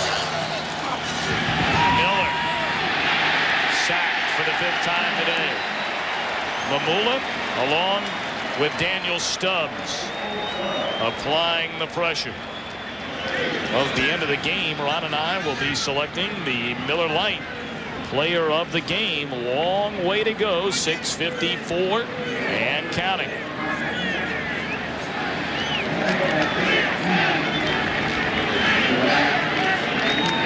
And as the clock continues to go further and further near the end, that failed two-point conversion could come back to really haunt the Rams. Good play by Romanowski. Boy, going into this game, the Rams knew that they were going to try to match up Romanowski with one of their running backs. That time, Romanowski, he's playing on Bailey, and Romanowski's more of a run guy. Bailey's going to loop out of the backfield and work in here. But watch the way he gets on the other side and then gets his hand down. Miller waits for him to clear. Right there. Great play. 3rd and 16. Rams need to get to the Philadelphia, well, just inside the 40.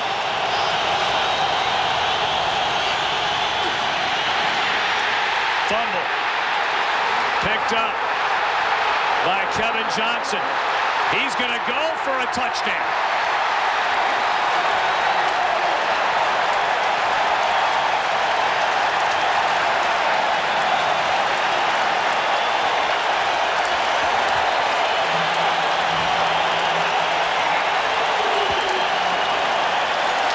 Fuller came around on the outside. Miller trying to work into that zone coverage, make a throw, wait for somebody to get open. The ball goes down, and then the drama starts. Talk about arriving on the scene. Kevin Johnson, his first 2 sacks in the NFL last week, and today a touchdown. Look at the arm over by Fuller. He got the face mask. I'm surprised they didn't call that. But then Johnson picks it up. Wayne Candy trying to do the best he can. Anderson, the extra point, 37 yards on the fumble. Kevin Johnson, all of 306 pounds. He might need the rest of the game off. 20-9. Philadelphia with 6:16 left to play over the St. Louis Rams. A 37-yard fumble recovery for a touchdown by Kevin Johnson. It was stripped out of there by William Fuller, who got a piece of Miller's face mask, finishing the swipe. Yeah, it looked as though he got the ball first. Then the face mask came next. So the fumble would stand, but then there'd be some debate on this whether or not the touchdown would stand. Anderson to kick it away. He's done this all day. Kenshin will step out of the end zone, and they'll bring it out to the 20. Well, let's take another look at this Philadelphia big play defense. Now watch Fuller, 95 right there. Watch the way, watch his left hand. He's going to swat and get ball first. Ball. Now there's the face mask. And that's the debate. Had that face mask come before he got the ball, that would not be their ball. That would be a penalty. Well, the Rams in real trouble now. 6:11 to play, trailing 20-9. And again, rather than needing a touchdown and a field goal to tie, you need a touchdown and 2 field goals. All because of the failed 2-point conversion when the Rams could have tied the game at 10 with a PAT. And Isaac Bruce has just gone over the 100-yard mark, and a late flag comes in. Yeah, that's warranted. You know, Bobby's got to lay off him there. And I really don't think Bobby came in with the intent of slamming him to the ground. But Taylor's got his... Personal foul, unnecessary roughness. Late hit out of bounds, number 21 defense. 15 from the dead ball spot, first down. And the worst part about that is that they take 15 from you after they give you the play spot. Well, we mentioned Isaac Bruce, his second-year pro out of Memphis. And it is called the University of Memphis now rather than Memphis State, as it was known in the old days. But that matches the Rams' all-time record of consecutive games with 100 or more yards receiving. Bob Boyd all the way back in 1954, the only man to do it wearing a Rams uniform. Should have been intercepted. Miller a poor throw, and Bobby Taylor a personal foul a moment ago, and now a dropped interception try. Coming up next, the second half of our Fox NFL Sunday doubleheader. Most of you will see Green Bay and Detroit, plus other exciting regional action. Check out local listings for the game and time in your area. Well, now we have a late flag holding against the Philadelphia defense. Going back to what you just said about the games, the people here in Philadelphia will see the Green Bay-Detroit game, so there's more football to come for them. And let's remember, there's more football to come for the Rams here. This thing is not over. There's a lot of time left on the clock. They did miss that conversion, but they're still not that far behind. Miller. Intercepted by William Thomas.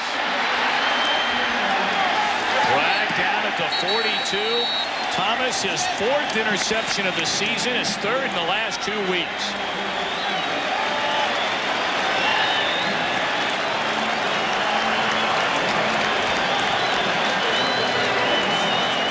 Jesse Hester working inside. There's so many people inside in the zones.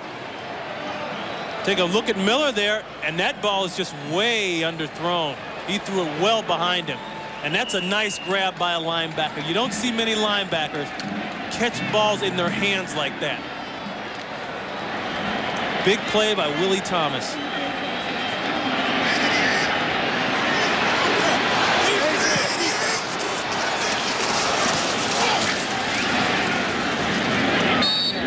To Ricky Waters, who's had a very quiet day. Keith Lyle up to make the tackle. We'll see the 8-man front for sure now by the Rams. They've got to force something. You'll see some blitzing go on.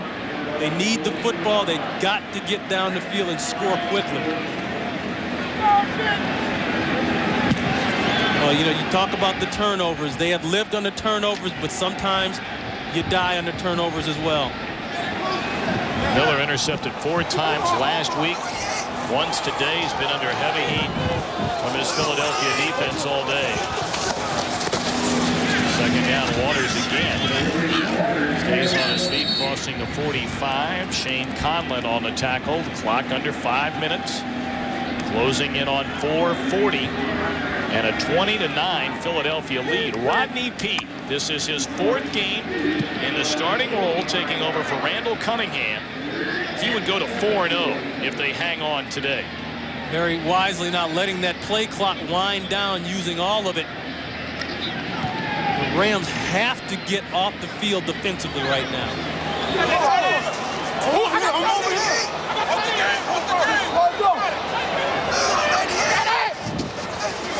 3rd and 7. Waters to the outside. Got a great block and leans ahead for the first down. Calvin Williams. Boy, did he lay a shot.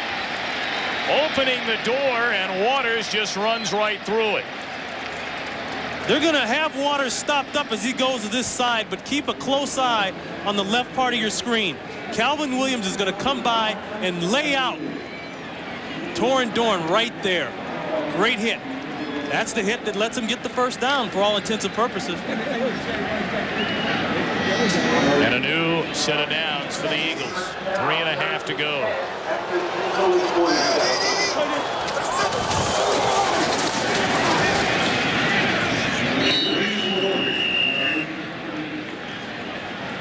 Waters losing a yard. Ronnie, let's go back to the points you brought up during the opening of the telecast. They did a good job of this, of keeping Bruce out of the end zone and keeping him from getting the big play. He got his yards, but he didn't get the big play, and that's what he's been killing people on. The trick or treat, But they did shut it down, and they were alert for the one play they had to alert, and that was a 2-point conversion that failed.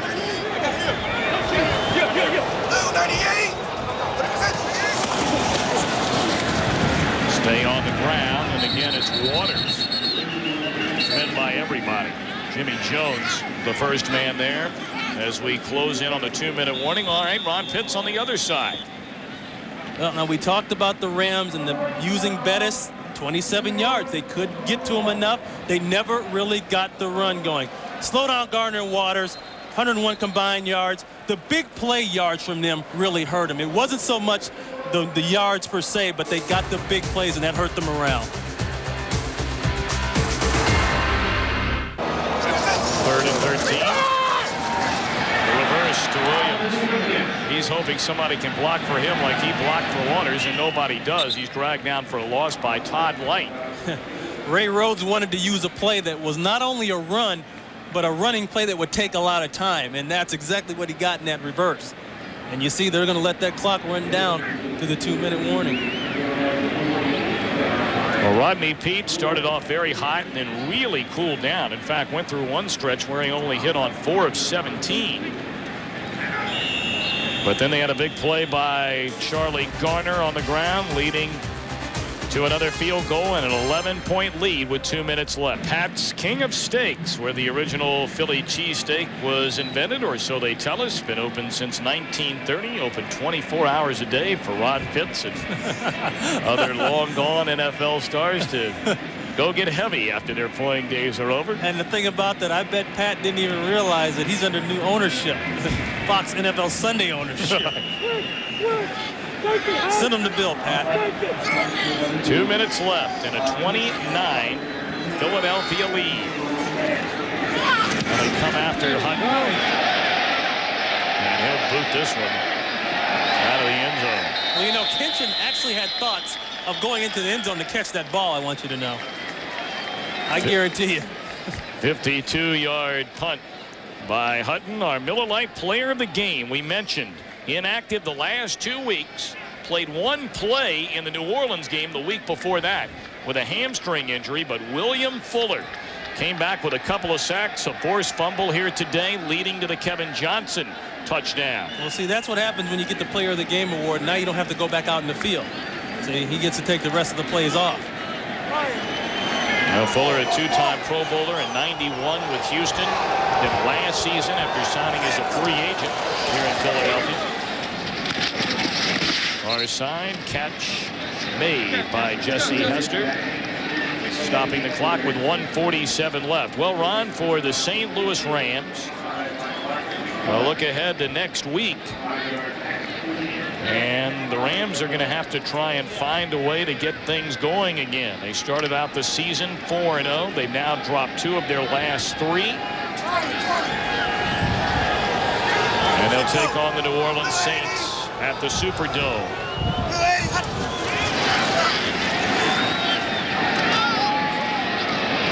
Brayton, the tight end, out to the 36. Clock continues to roll under a minute 40. There's a guy that I'm sure many Ram fans would like to see get the ball more, Troy Drayton. Miller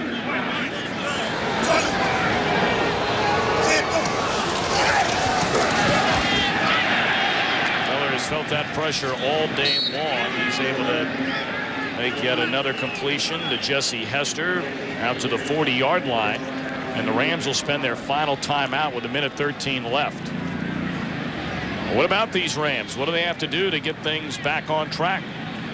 Well, the first thing I noticed was that going and talking to the players yesterday, going to St. Louis from L.A., everybody is so excited about how they've been received down there. You know, you look on film, the corners of the end zones are just full of people.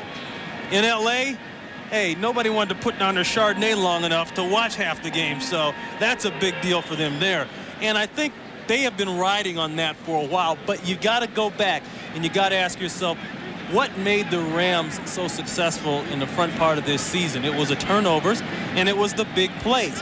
The turnovers, to be plus 15 like we talked about after the 4th game of the season, you know, that's going to even itself out. You're just simply not going to ride at that level.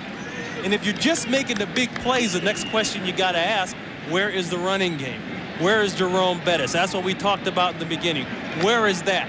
They've struggled in the offensive line. The tackles have struggled. They've struggled. We've seen the way they've mixed and matched. So I think they got to get back to the grassroots of it and running the football more and not just relying on Isaac Bruce for big passes. Miller tripped up behind the line of scrimmage by Andy Harmon. Clock continuing to roll down to a minute. And you see for the next 5 for the Rams, Ron, on the road. And nothing easy in that group. Go to New Orleans, Carolina at home. And how about that 3-game swing? Yeah, well, you know, New Orleans is going to be real mad about what's going on right now in Carolina. Hey, they're putting a whooping on people lately. That's not a team you want to play right now.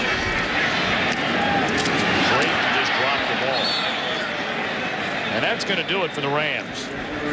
And that's one reason Troy Drayton has not been getting a lot of balls lately. He's had trouble holding on to him.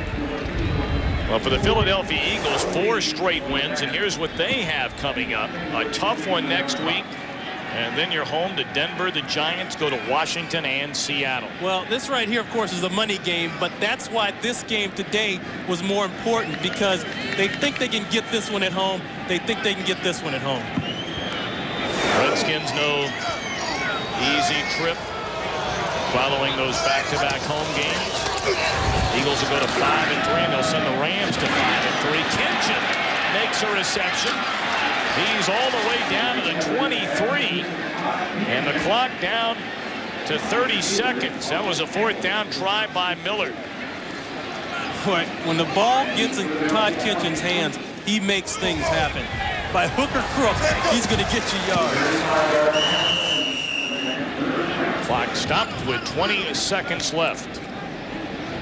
Well, the Rams can hope now to try to get a quick touchdown and the onside and go down that way. But Todd Kitchen is a guy that you'll see more involved in this offense. Whether it's special teams, whether it's as a receiver, whether it's throwing bounce passes, the guy makes plays. He goes off the air sometimes, but the guy makes plays. He may not be exactly in the position that the playbook designed it, but he makes plays. 20 seconds left. And Miller put it up for the end zone. Barry Wilburn almost intercepted it. 14 ticks left here in Philadelphia. Well, that's about the longest pass attempt, the second longest pass attempt we've seen today to Isaac Bruce. They had him well covered. And the way they're doing it is simply putting 3 defensive backs over the top in these passing situations and playing everybody else underneath. Well, Bruce has gone over 100 yards. Quietly, though. Very little at all in the first half. Came alive on the drive leading to the Rams' only touchdown in the 4th quarter. Oh, but what a start. Isaac Bruce is becoming in this league.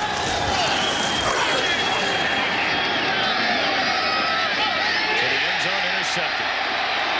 They try to tell McMillan to stay in. He's going to try to take it out. Now he'll go down. The final play of the game. Mark McMillan getting his 2nd interception of the season, and the #1 defense. They have given up some big yards in the second half, but still 9 points on the board. That's it for the Rams. Well, for Ron Pitts, I'm Tom Brenneman saying so long from the vet. 20-9, the Eagles win it. Coming up next, the second half of our doubleheader, when most of you will see the Packers and the Lions from the Silver Dome in Pontiac, Michigan, plus other regional action. You're watching Fox Sports coverage of the National Football League.